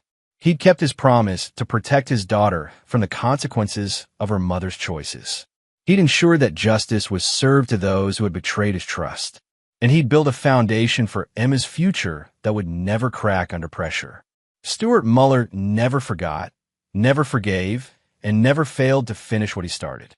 But perhaps most importantly, he'd raised a daughter who understood that some principles were worth fighting for, no matter the cost. The gift box that had started this entire journey sat in Stewart's office safe, the expensive watch still in its original packaging, not as evidence that was no longer needed, but as a reminder that even the most elaborate deceptions eventually revealed themselves to those patient enough to wait and observant enough to see. Stewart had waited. He had seen, and he had responded with a precision that would echo through the rest of his life and his daughter's life, and perhaps even beyond that. Some foundations, once properly built, truly do last forever. And there you have it. Another story comes to an end. What did you think? I'd love to hear your thoughts in the comments below. If you enjoy this story, consider joining our community by subscribing. It means the world to us. For more stories like this one, check out the recommended videos on screen. And I'll see you there. Welcome back to another episode of Infidelity Tales Lab. We're thankful for your continued viewership. Before we begin, tell us, where in the world are you watching from? We love knowing our global reach. Now, let's dive into today's story. Chapter 1. Foundation of Sand. Maxwell Max Donovan had always believed family came first. At 48, he'd built his life around that principle. A successful construction business that transformed neglected properties into architectural marvels, a sprawling home in Oak Ridge's most prestigious neighborhood, and what he thought was a happy 20-year marriage to Victoria. Max hadn't come from money. The calluses on his hands told the story of a man who'd climbed from nothing, working construction sites from 16 until he saved enough to start his own company. His father had abandoned the family when Max was 12, leaving his mother to raise 3 children alone. The memory of her exhaustion after double shifts as a hospital janitor had fueled his drive. "You'll never be your father," his mother had told him on her deathbed 10 years ago. "You built something real." Victoria Barrett had been the daughter of wealth, the princess of Oak Ridge Country Club where Max had been hired to oversee renovations. Their meeting had raised eyebrows, the rough-edged contractor and the socialite. Her family, especially her mother Pamela, had never fully accepted him despite his eventual success. "New money is still new," Pamela would say within earshot at family gatherings, gin and tonic in hand. Their son Alexander, Alex, had been Max's pride. From the boy's earliest days, Max had been hands-on, attending every baseball game and science fair when Victoria claimed social obligations. He'd taught Alex to fish at the lake house, to change a tire, to stand up for himself. "Dad, you know why I work so hard?" 17-year-old Alex had asked one night in his home workshop where they were restoring a vintage motorcycle. "Because I've seen what you built from nothing." The cracks in the marriage had appeared gradually. Victoria's increasing coldness. The separate bedroom she'd insisted on 2 years ago, citing Max's early morning job site visits. The unexplained weekend retreats with friends Max never met. He buried himself in work, in raising Alex, telling himself things would improve after Alex graduated and left for college. 3 days before graduation, Max had been in his study reviewing contracts when his phone buzzed with a text from Alex. "Need to talk, Dad." "Don't tell Mom." They'd met at their favorite diner, where Alex had pushed his fries around the plate nervously. "Dad, I think something's wrong with Mom," he'd finally said. "She's been acting weird. Secretive. I heard her on the phone saying she can't wait much longer and needs to finalize things." Max had reassured his son, suggesting business matters or perhaps a surprise for graduation. But the conversation had planted a seed of unease that grew as graduation approached. The night before the ceremony, Victoria had announced that her family would be attending in full force. "My mother wants to sit front and center," she'd said, not meeting his eyes. "She's bringing Uncle Howard and Aunt Liz too." "No problem," Max had replied, distracted by pricing a new development project. "As long as we're all there for Alex." He hadn't noticed Victoria's slight smile as she turned away, phone clutched in her hand. That evening, Max had received a strange email from his accountant, a routine notification about a significant withdrawal from their joint account. Thinking it a system error, he made a note to call the bank on Monday. The morning of graduation, Victoria had left early to help set up. Max had arrived alone to find the Barrett family occupying the entire front row, designer outfits, and expensive perfume marking their territory. "Sorry, no room for you," Pamela had said with a thin smile. "Victoria saved these seats for family." The words had hit like a physical blow. For family. As if he weren't family at all. Chapter 2. The Revelation. The high school auditorium hummed with anticipation as families filed in for the graduation ceremony. Banners proclaiming "Congratulations, Class of 25" hung from the rafters, and the stage was decorated with the school's blue and gold colors. Max nodded stiffly at his mother-in-law's dismissal and retreated to find a seat near the back. From there, he could see Victoria in the front row, her sleek blonde bob freshly styled, whispering something to her sister Liz. They both glanced back at him and laughed. Principal Hoffman began the ceremony with a speech about bright futures. Max barely heard him, instead watching his wife. 20 years of marriage, and suddenly she felt like a stranger. She kept checking her phone, smiling at texts. When Alex's name was announced as valedictorian, Max's chest swelled with pride. The boy looked so grown up in his cap and gown, confident as he approached the podium. Unlike Victoria's natural blonde, Alex had inherited Max's darker features, strong jaw, intense brown eyes that missed nothing. "Thank you, Principal Hoffman," Alex began. "Today marks not just an end, but a beginning. We stand at the threshold of our futures, shaped by those who believed in us." Max watched his son command the audience with natural charisma. The boy had his determination, but possessed a polish Max had never acquired. "I want to thank the one person who never gave up on me," Alex continued, his voice firm. "Dad, could you stand?" Surprised, Max rose as applause filled the auditorium. Victoria's smile faltered as she turned, seemingly noticing him for the first time. "My father taught me that character isn't built on words, but actions," Alex said. "He showed me that real strength comes from integrity and perseverance." Max felt a lump in his throat as he nodded at his son, pride mingling with confusion at the intensity in Alex's eyes. "And now," Alex continued, his tone shifting, "I'd like to share something I found on Mom's phone last night." The audience went silent. Victoria's face drained of color as she clutched her purse. She half rose, then froze as Alex pulled out a folded document from his pocket. "I wasn't snooping," Alex explained, his voice tight. "Mom asked me to find her reading glasses. When I picked up her phone to call it, a notification appeared." He unfolded the paper. It was divorce papers, already signed and dated yesterday. Gasps rippled through the audience. Victoria sank back in her seat, her sister gripping her arm.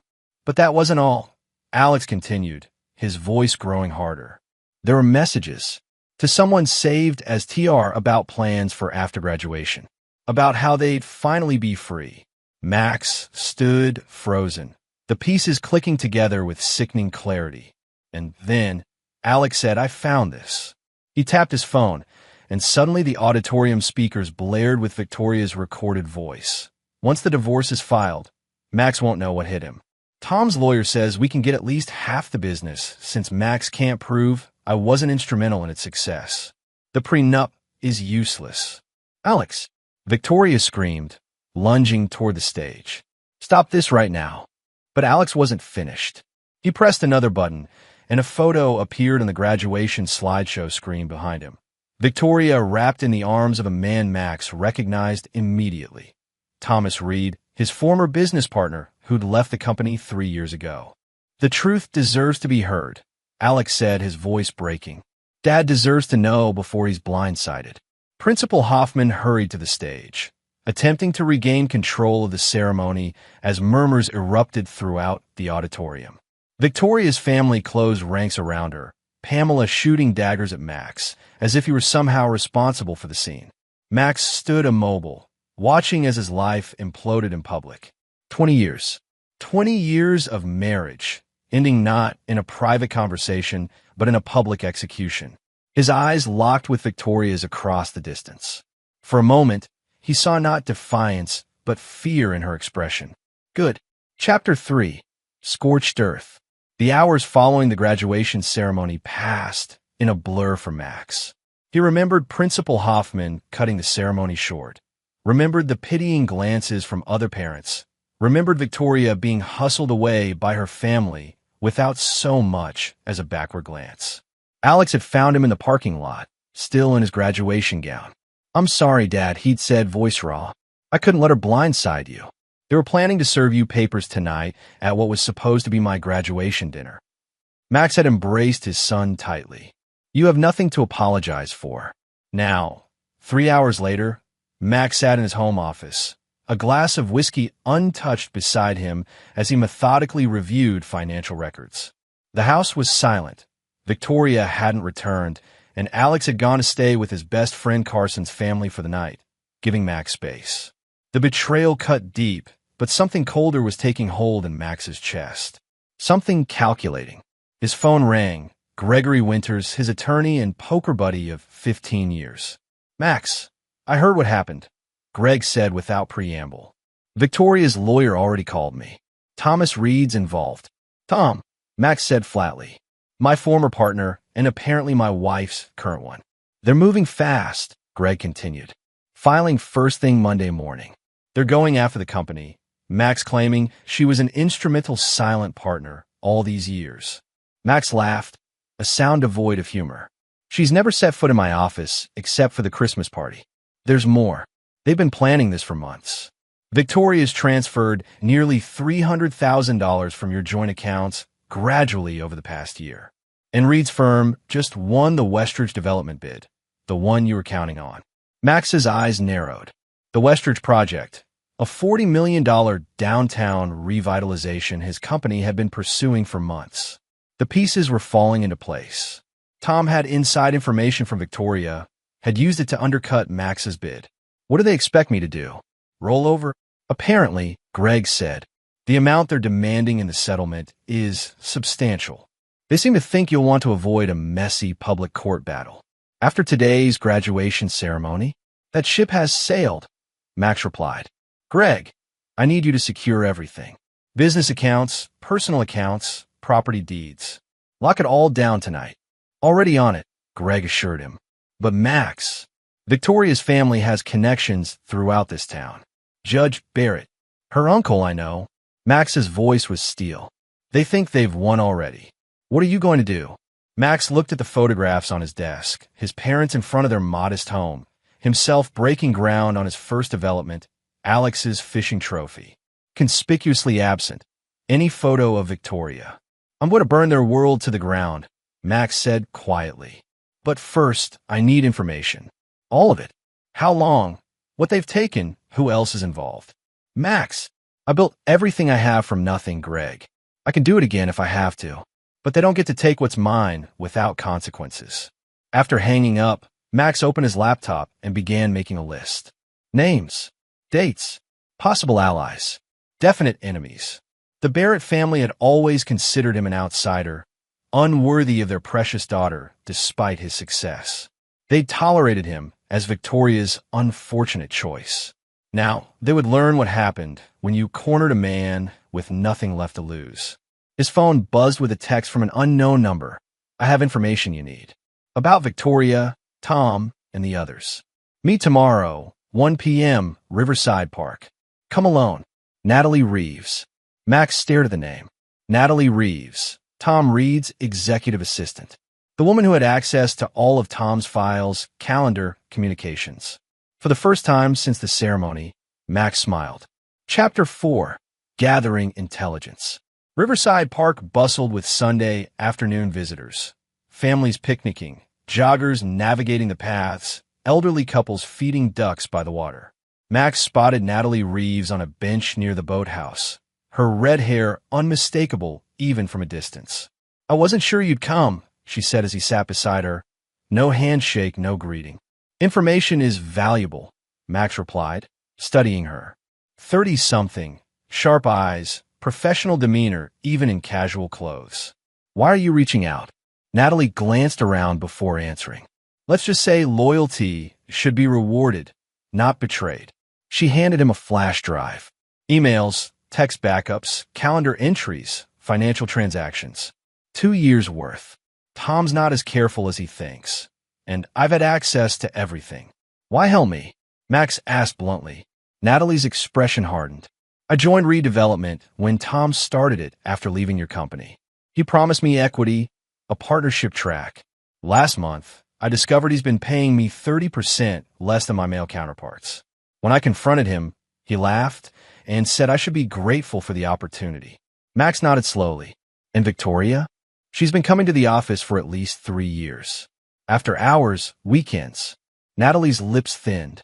"Tom's divorcing his wife Diane too. She doesn't know yet. Another casualty in their schemes." Max filed that information away. "There's a meeting Tuesday evening," Natalie continued. "Victoria, Tom, Judge Barrett, and Lawrence Foster from First National Bank. They're discussing financing for Westridge after your company is neutralized. Their word, not mine." Max's hands clenched. Lawrence Foster, he'd golfed with the man, had his family over for barbecues. Another betrayal.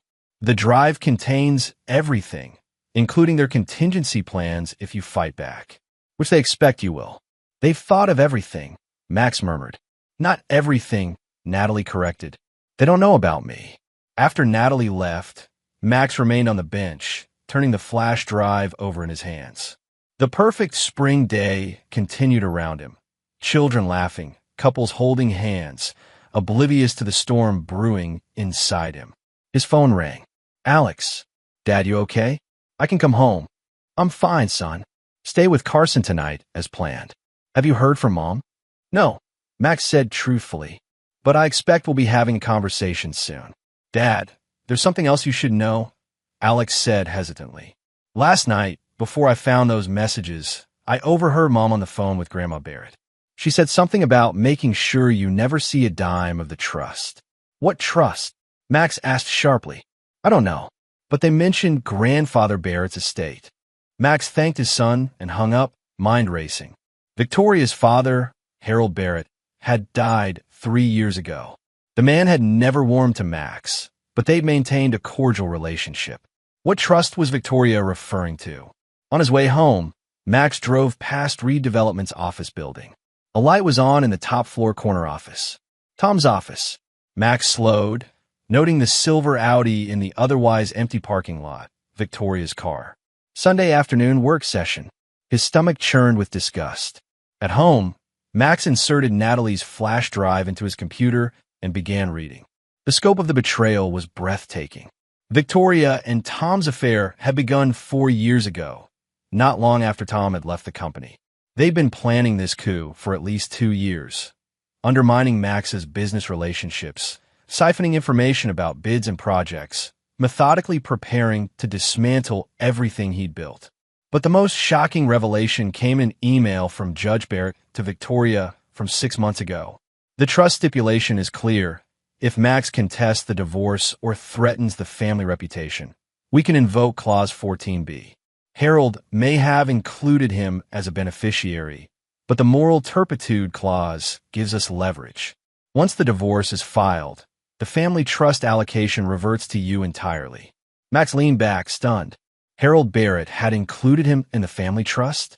Victoria and her family had concealed this from him for 3 years, all while planning to cut him out entirely. Just then, the front door opened. Max closed the laptop and moved to the hallway.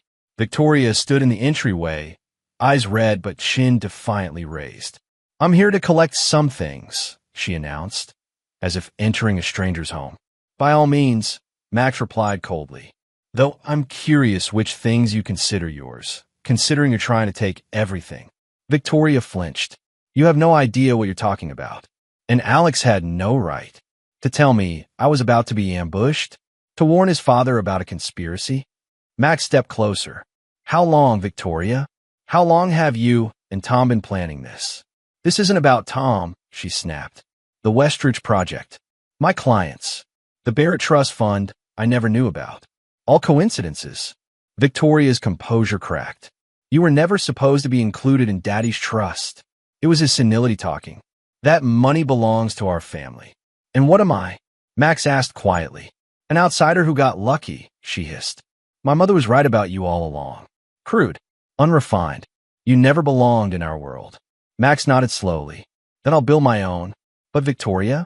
He stepped closer, voice dangerously soft. "You and Tom and your entire family are about to learn what happens when you corner someone with nothing left to lose." Fear flickered across her face before she masked it with contempt. "Fritz won't help your case, Max. We have everything in place. By this time next week, you'll be lucky to keep this house." After she left with her suitcases, Max returned to his office and picked up the phone. "Greg, I need you to find someone. Diane Reed, Tom's wife. And I need everything you can get on Barrett Family Holdings, particularly Harold Barrett's trust." The game was changing. Max wasn't just fighting to keep what was his anymore. He was declaring war. Chapter 5, Alliance Formation. Diane Reed's house was smaller than Max had expected. A modest tutor in the older part of town, well-maintained but lacking the ostentation of new money. The woman who answered the door bore little resemblance to the confident socialite he remembered from company parties years ago. Her blonde hair was pulled back in a simple ponytail, her face free of makeup, eyes shadowed with exhaustion. "Max Donovan," she said, surprise evident. "I didn't expect. Please come in." The living room featured moving boxes stacked against one wall. A half-empty bookshelf. Signs of a life being dismantled. "You're moving," Max observed. "Downsizing," Diane corrected, offering coffee which Max declined. "The house goes on the market next week. Tom says the maintenance is impractical now that it's just me." Max noted the bitterness in her voice. "You've heard about the graduation ceremony?" "Small town," Diane replied with a humorless smile. "Though Tom's version likely differs from reality. He hasn't told you about the divorce yet," Max said. "Not a question." Diane's hand trembled slightly as she set down her mug. "How did you?" "The same way I know about the Westridge Project. About Victoria. About the Barrett Trust Fund." Max held her gaze. "I know everything, Diane. And I suspect you do too." Silence stretched between them. Finally, Diane moved to a desk drawer and withdrew a thick folder. Bank statements. Property transfers. Evidence of, what do they call it? Dissipation of marital assets. She pushed the folder toward Max. "Tom thinks I'm still the naive faculty wife he married 15 years ago. He forgets I teach forensic accounting." Max raised an eyebrow. "You've been gathering evidence." "For over a year," Diane confirmed. "But evidence means nothing without leverage. The Reed name carries weight in this town. His father was mayor, his brother's on the county board. I'm just a childless wife who couldn't give him heirs. What if we combined our resources?" Max suggested. "Your evidence, my connections." Diane studied him carefully. "Tom says you're finished in this town. That by next month, redevelopment will control the Westridge Project and most of your former clients." "Tom's overconfident," Max replied. "Always has been." "What are you proposing?" "An alliance. My attorney's already freezing assets and preparing countersuits. Your information could be invaluable. And what do I get in return?" Max smiled grimly. What we both want. Justice. And enough financial security that neither of us ever has to worry about the Reed or Barrett families again. By that evening, Max had expanded his alliance. Gregory Winters had connected him with Sophia Patel, a forensic investigator specializing in financial fraud. Natalie Reeves continued providing insider information from redevelopment, and Diane had introduced him to her brother, Benjamin Harlow, a local news editor with a particular interest in corruption stories. They gathered in Greg's office after hours, spread across the conference table. Floor-to-ceiling windows overlooked Oak Ridge's downtown, including the vacant Westridge block that Tom and Victoria believed would soon be theirs. The Barrett family trust is significant, Sophia reported, sliding documents across the table. Approximately $38 million in assets, including commercial properties throughout the county.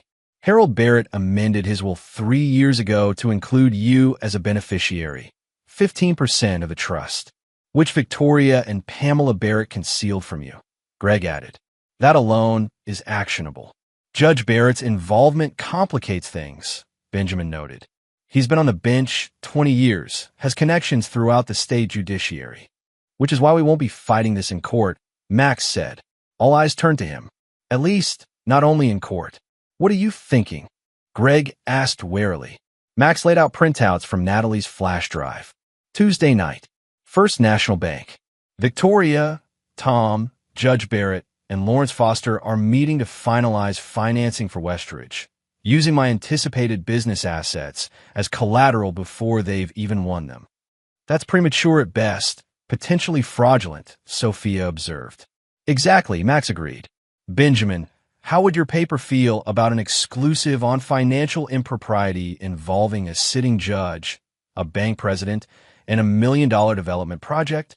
Benjamin's eyes gleamed.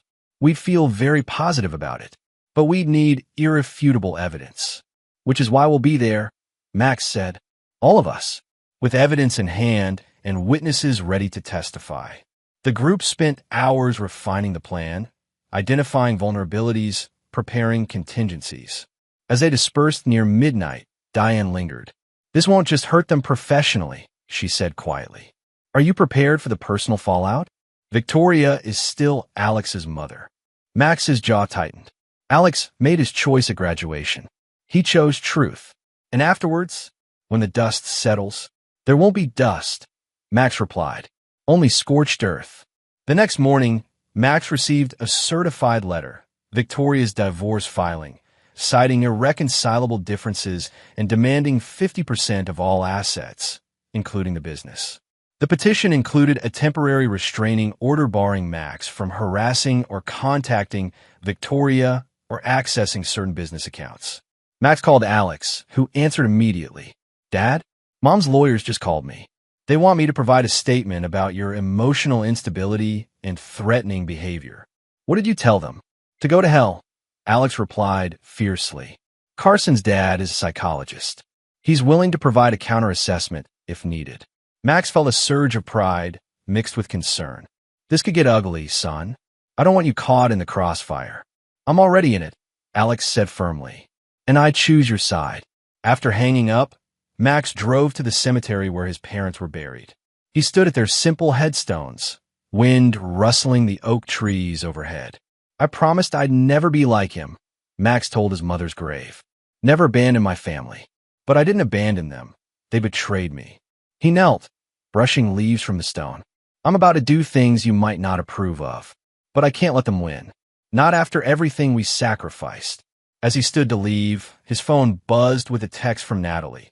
Emergency meeting called at redevelopment. Victoria arrived in tears. Something about Harold Barrett's trust. They know you're onto them. Max smiled grimly as he walked back to his car. The game was accelerating. Chapter 6, The Strike. First National Bank's executive conference room occupied the top floor of Oak Ridge's tallest building. Glass walls offering panoramic views of the town Max had helped rebuild over 20 years. From the adjacent rooftop garden where Max now stood with Benjamin Harlow, they could see directly into the room while remaining hidden behind decorative greenery. They've arrived, Benjamin murmured, adjusting his camera lens. Inside, Lawrence Foster greeted Victoria, Tom, and Judge Barrett with handshakes and smiles. The banker's silver hair caught the evening sunlight as he gestured toward the presentation materials arranged on the conference table. Max checked his watch. Natalie, in position, came to reply through his earpiece. Audio recording devices activated under table positions 2 and 5. Diane. Lobby security has the documentation. They're reviewing it now. Sophia. Financial evidence packets delivered to board members' homes 30 minutes ago. 3 have already called emergency meetings with their attorneys. Max nodded, satisfaction coursing through him. Gregory. Judge Watkins signed the emergency injunction 10 minutes ago. Sheriff's deputies are en route. ETA 12 minutes. Everything was in place. The trap set. Inside the conference room, Tom Reed stood to begin his presentation, pointing to renderings of the Westridge development. Max's development, stolen and rebranded with the Reed Development logo. Victoria sat beside him, her hand occasionally brushing his arm. Their conspiracy now in the open. Showtime, Max murmured. Benjamin's camera clicked rapidly, capturing Judge Barrett nodding approvingly at financial projections that hinged on assets they didn't yet possess. Lawrence Foster making notes on documents that presumed the transfer of Max's company valuation to secure the financing. Natalie's voice came through the earpiece. They're discussing the Barrett Trust now. Judge Barrett is confirming that Max's portion has been successfully redirected to Victoria through the morality clause. Max's jaw tightened. Betrayal upon betrayal. Suddenly, the conference room door opened. A bank security officer entered, followed by Diane Reed and Sophia Patel. The conversation inside halted abruptly. Right on schedule, Max said with grim satisfaction. Through the glass, they watched Tom rise, face contorting with anger as he confronted his wife. Judge Barrett moved toward Sophia, who calmly handed him a document that made him sink back into his chair, face ashen. What's happening? Benjamin asked, still photographing. Sophia just served Judge Barrett with evidence that he deliberately concealed trust assets from a beneficiary, a felony in this state. And Diane is informing Tom that she's filed her own divorce petition, including evidence of his financial fraud. The scene inside deteriorated into chaos. Victoria stood, shouting at Diane. Tom jabbed a finger at the security officer, who remained impassive. Lawrence Foster frantically gathered documents, face pale with panic. Max's phone vibrated. A text from Gregory. Deputies arriving now. Injunction being served. Exit via east stairwell. Time to go, Max told Benjamin. You have what you need for tomorrow's paper? The editor grinned. Front page, guaranteed. Conspiracy to defraud. Judge, banker, and developer caught in act. As they left, Max glanced back for one final look. Victoria had collapsed into a chair, mascara streaking her cheeks. Their eyes met through the glass, and Max saw the moment she realized the architect of her downfall had been watching all along. He turned away without acknowledgement and descended the stairs. The next 48 hours unfolded with the precision of a masterfully orchestrated symphony. Benjamin's explosive front page story sent shockwaves through Oak Ridge. Judge Barrett announced an immediate health-related leave of absence. Lawrence Foster was placed on administrative leave pending an internal investigation. Reed Development's Westridge financing collapsed as investors withdrew support. Max sat in his home office, watching local news coverage of Tom Reed being escorted from his building, jacket pulled over his face to avoid cameras. Victoria hadn't been seen publicly since the bank meeting. According to Alex, she'd retreated to her mother's estate, refusing all calls. Greg arrived with a bottle of scotch and 2 glasses. Preliminary injunction granted. All transfers from the Barrett Trust frozen, pending investigation. Your company assets secured. Max accepted the drink, but didn't celebrate. And the Westridge project? The city council's reconsidering all bids in light of the scandal. With Reed Development imploding, you're positioned as the stable, ethical alternative. Make sure Natalie Reeves gets that VP position we discussed, Max reminded him. And that Diane Reed receives the consulting contract. Greg nodded, studying his friend with concern. This is just the beginning, you know. Victoria's lawyers will regroup. The Barrett family has resources we haven't even touched. Let them come, Max replied calmly. This was just the opening move. Later that evening, as rain pattered against the windows, Max's doorbell rang. Victoria stood on the porch, rainwater dripping from her hair, makeup smudged, designer clothes rumpled. "You've destroyed everything," she said, voice raw. "No," Max corrected. "I've merely returned what was taken from me. Your family, Tom. You all conspired to strip me of everything I built." "It wasn't supposed to happen like this," Victoria insisted. "If you just agreed to a reasonable settlement." "You mean surrender?" "Max, please. My mother's had a stress-induced collapse. Uncle Howard might be disbarred. Everything we've worked for." "Everything I've worked for?" Max interrupted coldly. "While you were planning my destruction with Tom Reed." Victoria's facade cracked further. "What do you want? To humiliate me more? To take everything? I want exactly what you and Tom and your family wanted." Max replied simply. "Everything that's rightfully mine. Nothing more, nothing less." "And us?" 20 years of marriage. Max studied the woman he'd once loved, searching for any remnant of the person he'd built a life with. He found nothing. "There is no us, Victoria. You ensured that the moment you conspired with Tom, the moment you hid my rightful inheritance, the moment you planned to ambush me at our son's graduation dinner." Victoria's shoulders slumped in defeat. "You've won, then?" "No," Max said, already closing the door. "I've merely survived. The winning comes next." As Victoria turned to leave, Max called after her. "The Barrett family has 1 week to offer a complete settlement acknowledging my full entitlement to the trust. After that, what happened today will seem like a gentle warning." The door closed on her stunned expression. Chapter 7. Counterattack. 1 week passed with no word from the Barrett family or their attorneys. Max used the time strategically, consolidating his position. Natalie Reeves had been installed as Chief Operations Officer of his rebranded company, Donovan Construction and Development. Diane Reed provided financial consultation, her expertise helping restructure the company's assets to insulate them from future attacks. The Westridge project remained in limbo as the city council investigated the bidding process, but Max had already moved on to 3 smaller developments, ensuring his business continued to thrive despite the turmoil. Alex had returned home, throwing himself into summer work at the company before starting college in the fall.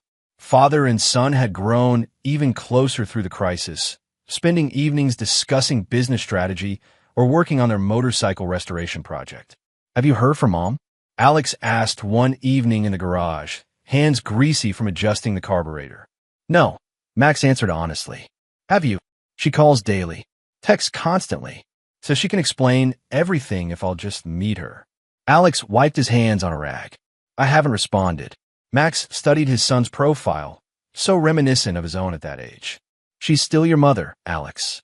Whatever's happened between us doesn't change that." "It changes everything," Alex countered.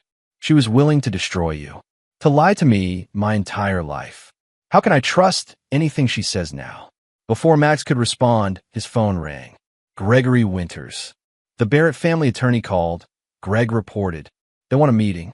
Tomorrow, their offices, 10 a.m. After I gave them a 1-week deadline? "Not happening," Max replied. "Our offices. 9 a.m. Non-negotiable." The following morning, the Barrett family contingent arrived precisely at 9 a.m. Pamela Barrett, thin and regal despite recent events. Judge Howard Barrett, his typical confidence diminished. Their attorney, Willis Montgomery, an elder statesman of Oak Ridge legal circles. And Victoria, pale but composed in conservative business attire.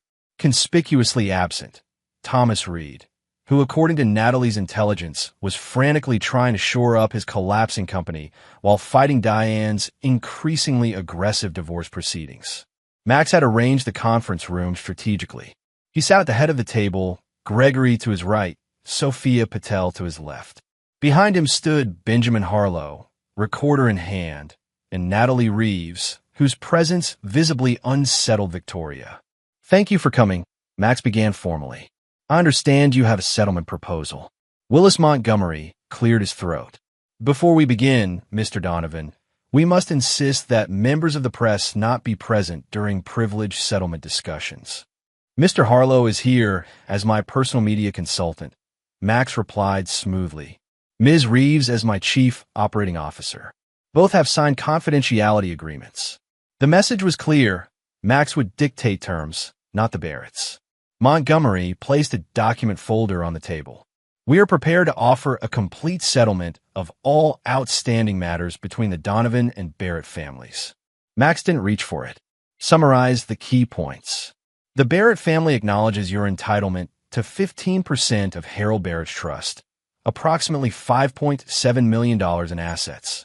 Mrs. Donovan is willing to forego any claim to Donovan Construction in exchange for the family home and a one-time settlement of $2 million.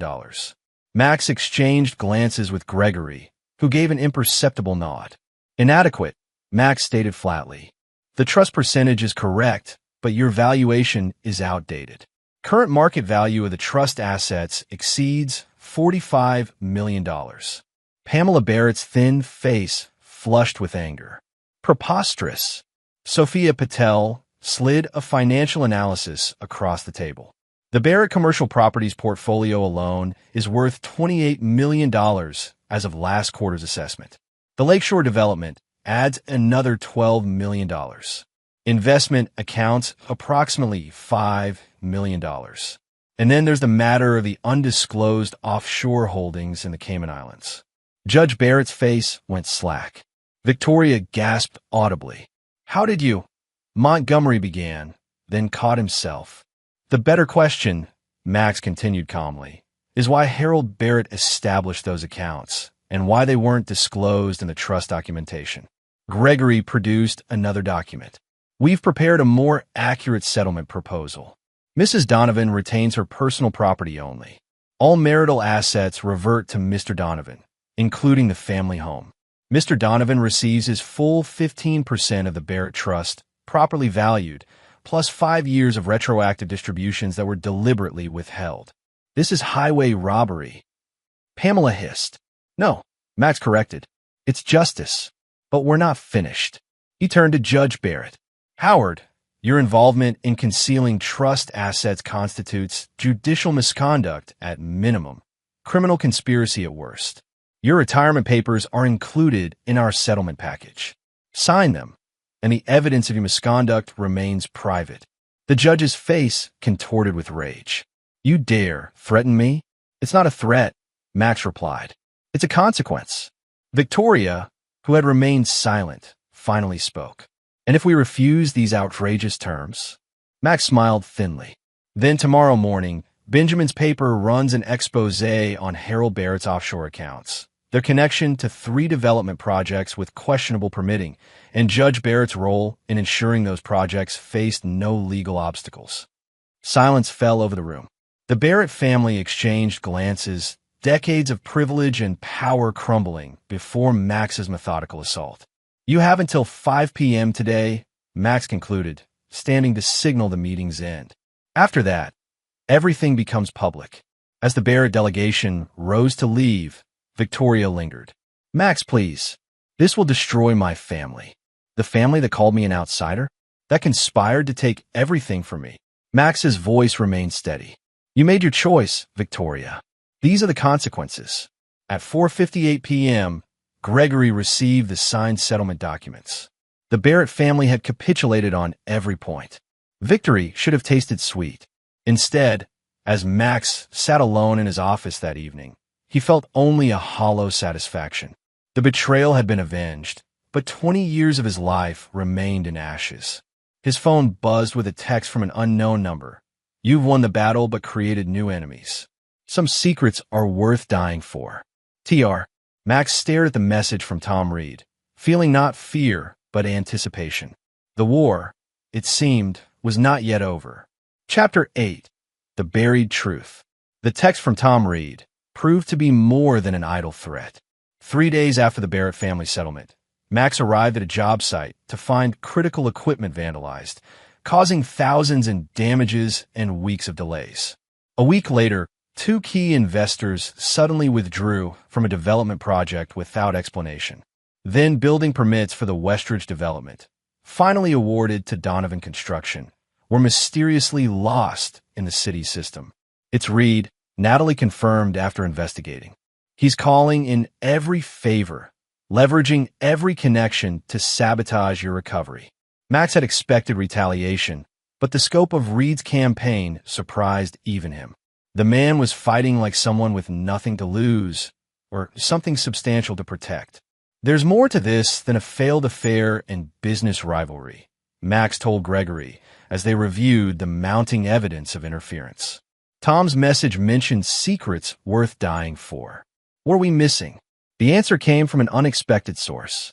Diane Reed requested an urgent meeting at a coffee shop outside town, away from familiar eyes. I found something while clearing out Tom's home office, she said without preamble, sliding a USB drive across the table. Financial records going back 10 years. Transactions between Barrett Commercial Properties and redevelopment that predate Tom's official partnership with Victoria. Max's eyes narrowed. How far back? 8 years, Diane replied. Long before he left your company. The amount starts small, but grows substantially about 5 years ago. When Victoria and I were having marriage problems, Max noted. When she started those weekend retreats. Diane hesitated. There's more. Personal emails between Tom and Harold Barrett from 6 years ago. They discuss a development called Project Phoenix. Max frowned. Never heard of it. Because it never officially existed, Diane explained. It was the code name for a land acquisition scheme. They were buying properties through shell companies before announcing major infrastructure projects that would increase land values. Using insider information from Judge Barrett about upcoming county developments, Max realized. Illegal insider trading, essentially. Exactly. The most recent was the Lakeshore Tract, purchased for $3 million through shell companies, rezoned with Judge Barrett's help, then sold to Barrett Commercial for $12 million. Max leaned back, pieces clicking into place. And Victoria? Became involved after her father brought her in. According to the emails, she was reluctant at first, but eventually embraced the scheme. She was the one who suggested bringing you in as an unwitting partner in some of the developments. The betrayal cut deeper than Max had imagined. Not just an affair, not just a divorce ambush, but years of manipulation, using him and his company's reputation to legitimize their illegal operations. Does Tom know you have this? No, Diane answered. But he knows something's missing. That's why he's escalating against you. He's terrified you'll discover the full extent of the conspiracy.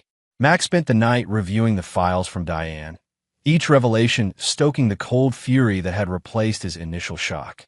The corruption ran deep. Harold Barrett, Judge Barrett, Tom Reed, and eventually Victoria, all participants in a years-long scheme that had generated millions in fraudulent profits. And Max had been the perfect front.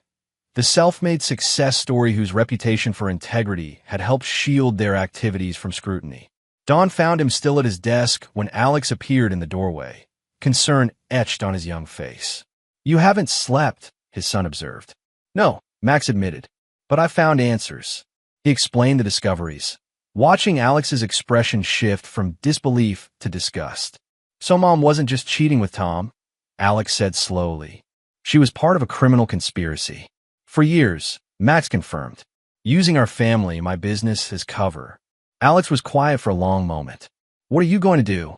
End it, Max replied simply. Completely. The plan took shape over the next week. Sophia Patel compiled the financial evidence into a comprehensive report. Benjamin Harlow prepared a series of articles detailing the corruption. Gregory filed sealed court documents that would be released at the strategic moment. But Max needed one final piece to complete the puzzle. Confirmation from someone inside the conspiracy. Someone who could testify to the knowing participation of all parties. That someone, surprisingly, turned out to be Pamela Barrett. She's facing financial ruin, Natalie reported after making discreet inquiries. The trust assets are frozen, pending your settlement. Judge Barrett's retirement has cut off their legal protection. Victoria is spending what liquid assets remain on private security after Tom's threats escalated. Offer her immunity and financial security, Max instructed, in exchange for everything she knows about Project Phoenix Harold Barrett's offshore accounts, and Victoria's involvement. Pamela Barrett agreed to meet at her estate, once a showcase of old money elegance, now feeling neglected as financial pressures mounted. The grand entrance hall, with its sweeping staircase, still impressed, but Max noticed the subtle signs of decline. Postponed maintenance, fewer staff, emptier rooms. "I always told Harold you were sharper than you appeared," Pamela said by way of greeting, leading him to a sitting room far from where servants might overhear. "He underestimated you." "We all did. A common mistake," Max replied, declining her offer of tea. "I understand you're willing to provide information about Project Phoenix." Pamela's aristocratic features hardened. "For the right considerations. Full immunity from prosecution. A guaranteed income from what remains of your portion of the trust after my settlement. Protection from Tom Reed." "And Victoria?" Pamela asked, a mother despite everything.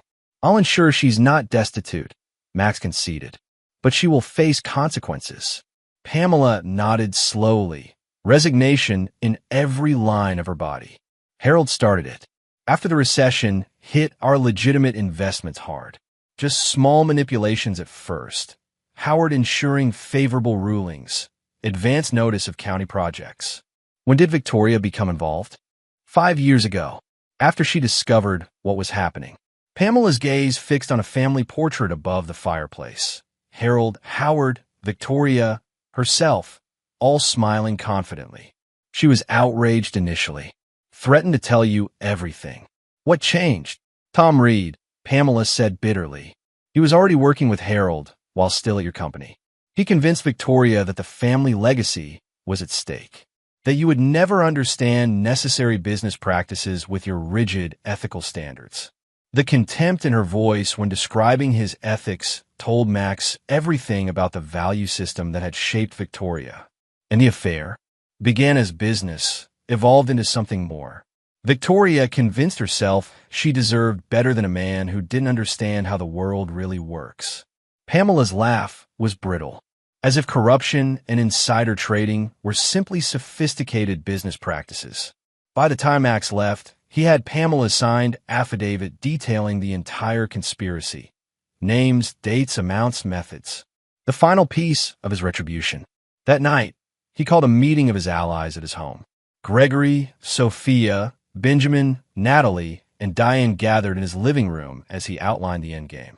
"Tomorrow, everything goes public," Max explained. "Benjamin's expose in the morning. Sophia's financial report released to state regulators. Gregory's sealed indictments unsealed. The fallout will be nuclear," Gregory warned. "The Barrett name, redevelopment, half the county's business elite, all implicated." "Good," Max said simply. "What about Victoria?" Diane asked quietly. Max's expression remained impassive. "She made her choices. She lives with the consequences." Later, as the others departed, Alex joined Max on the back porch. Father and son sat in silence, watching the stars emerge over the property Victoria had tried to take. "Will this be enough?" Alex finally asked. "Will it ever feel finished?" Max considered the question carefully. "It's not about feeling finished. It's about justice, about consequences for choices. And forgiveness? Some betrayals can't be forgiven," Max replied. "Only survived." As if summoned by their conversation, Max's phone lit up with Victoria's number. After weeks of silence from his estranged wife, the timing seemed almost prescient. Alex saw the caller ID. "Are you going to answer?" Max stared at the phone, then declined the call. "No. Whatever she has to say, it's too late." The phone immediately rang again. And again. On the fourth attempt, unease pricked at Max's consciousness. He answered, putting the call on speaker. Victoria's voice came through, shaking with terror. "Max, help me. Tom's here. He has a gun. He says if I testify against him, he'll—" Her voice cut off with a scream. Then Tom Reed's voice, slurred with alcohol or drugs. "Should have minded your own business, Donovan. Some secrets are worth killing for." The call ended abruptly. Max was already moving, car keys in hand. "Call the police," he instructed Alex.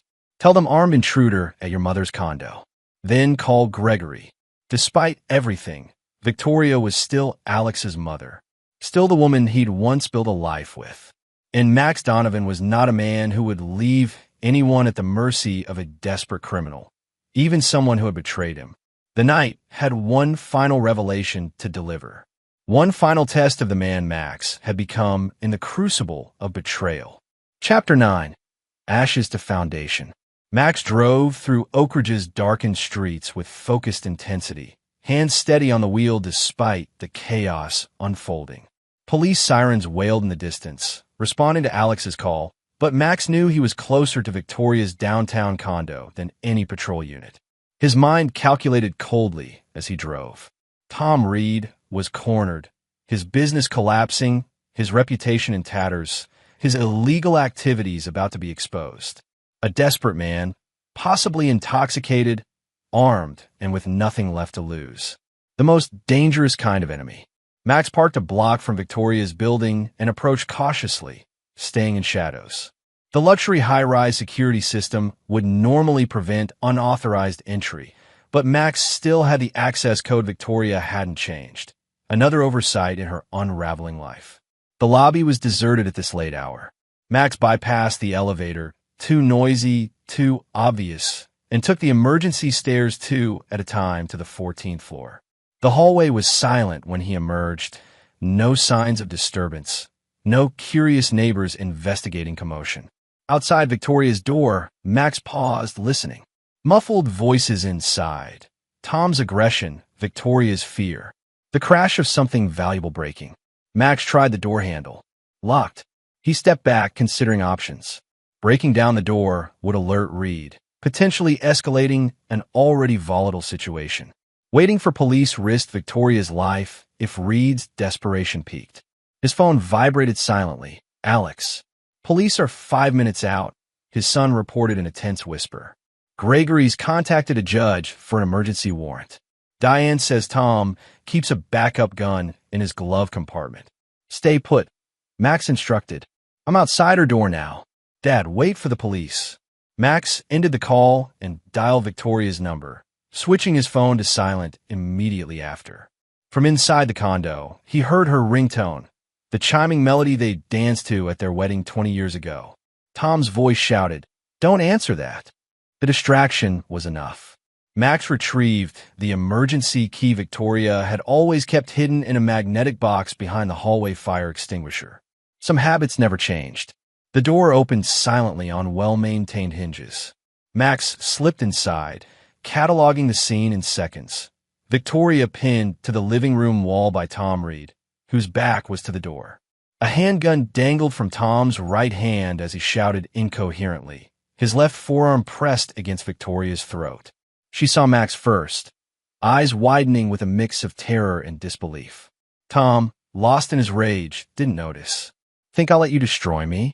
Tom was saying, alcohol heavy on his breath. Everything I built, everything we planned. Max moved silently across the room, stopping only when he reached an antique floor lamp, a Barrett family heirloom Victoria had always prized.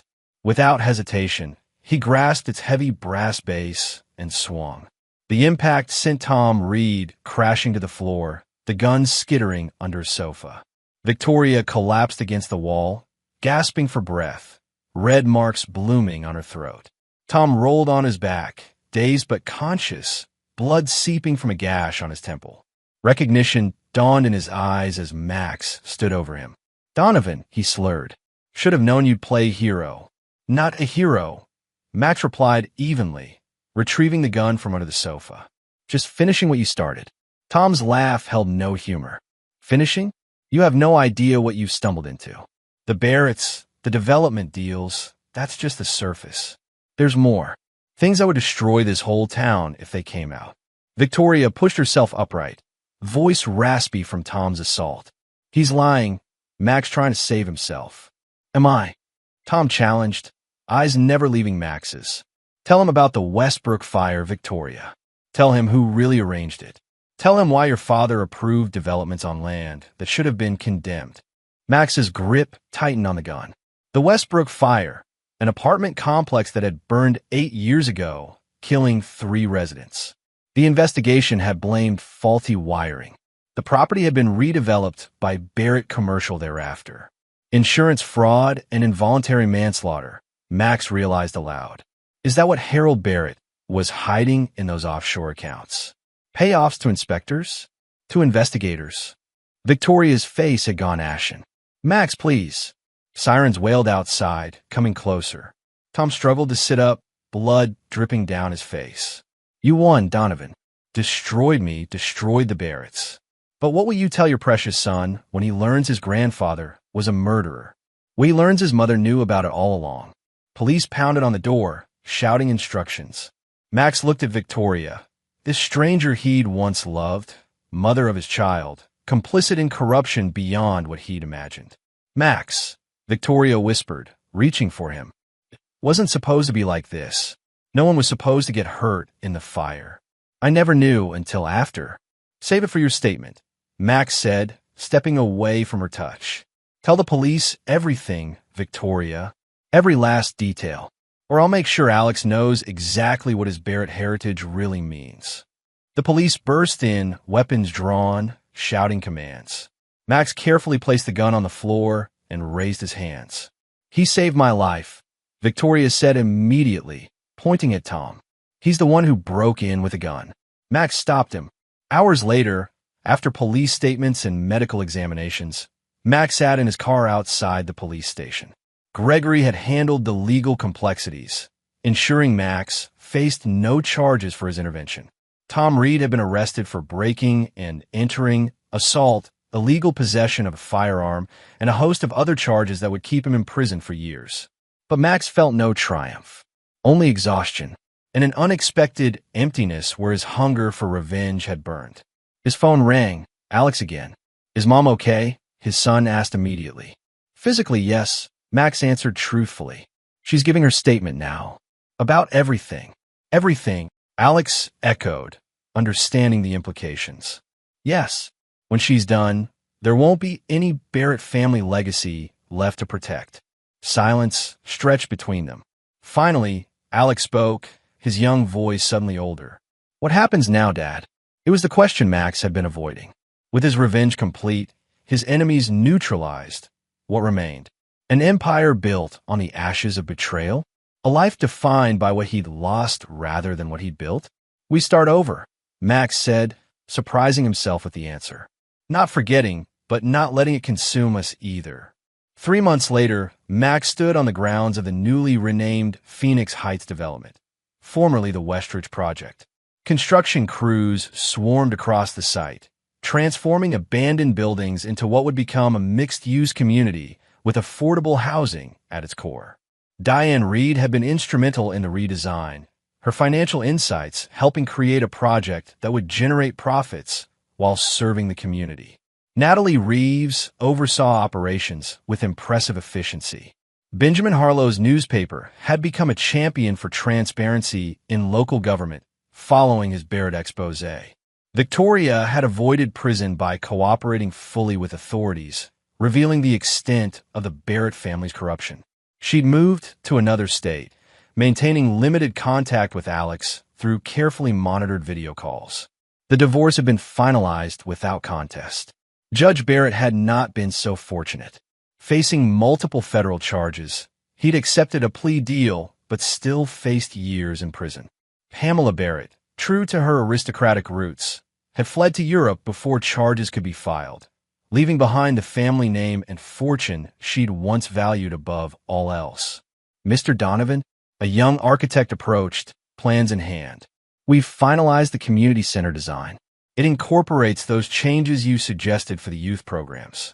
Max reviewed the drawings and nodded approval. Perfect. And the scholarship fund? The Donovan Foundation paperwork is complete. The first scholarships will be awarded next fall. Alex joined them, having deferred college for a year to work alongside his father in rebuilding not just the business, but its purpose. At 18, he carried himself with a confidence beyond his years, tempered by the harsh lessons of the past months. The Barrett name will represent something different now. Alex had told Max when they decided to create the foundation using a portion of Max's trust inheritance. Something built rather than taken. As the architect departed, father and son stood surveying the construction site, a metaphor for their own reconstruction after the earthquake of betrayal. Any regrets? Alex asked quietly. Max considered the question carefully. The revenge he'd executed had been complete, devastating to those who'd betrayed him. He'd shown no mercy, accepted no excuses, forgiven no transgressions. He'd reclaimed everything taken from him and more. Yet the victory had revealed a truth he hadn't expected. The man who emerged from vengeance was not the same man who had entered it. Harder in some ways, perhaps wiser in others. No regrets, Max answered finally. Just lessons about what to build next and who to build it with.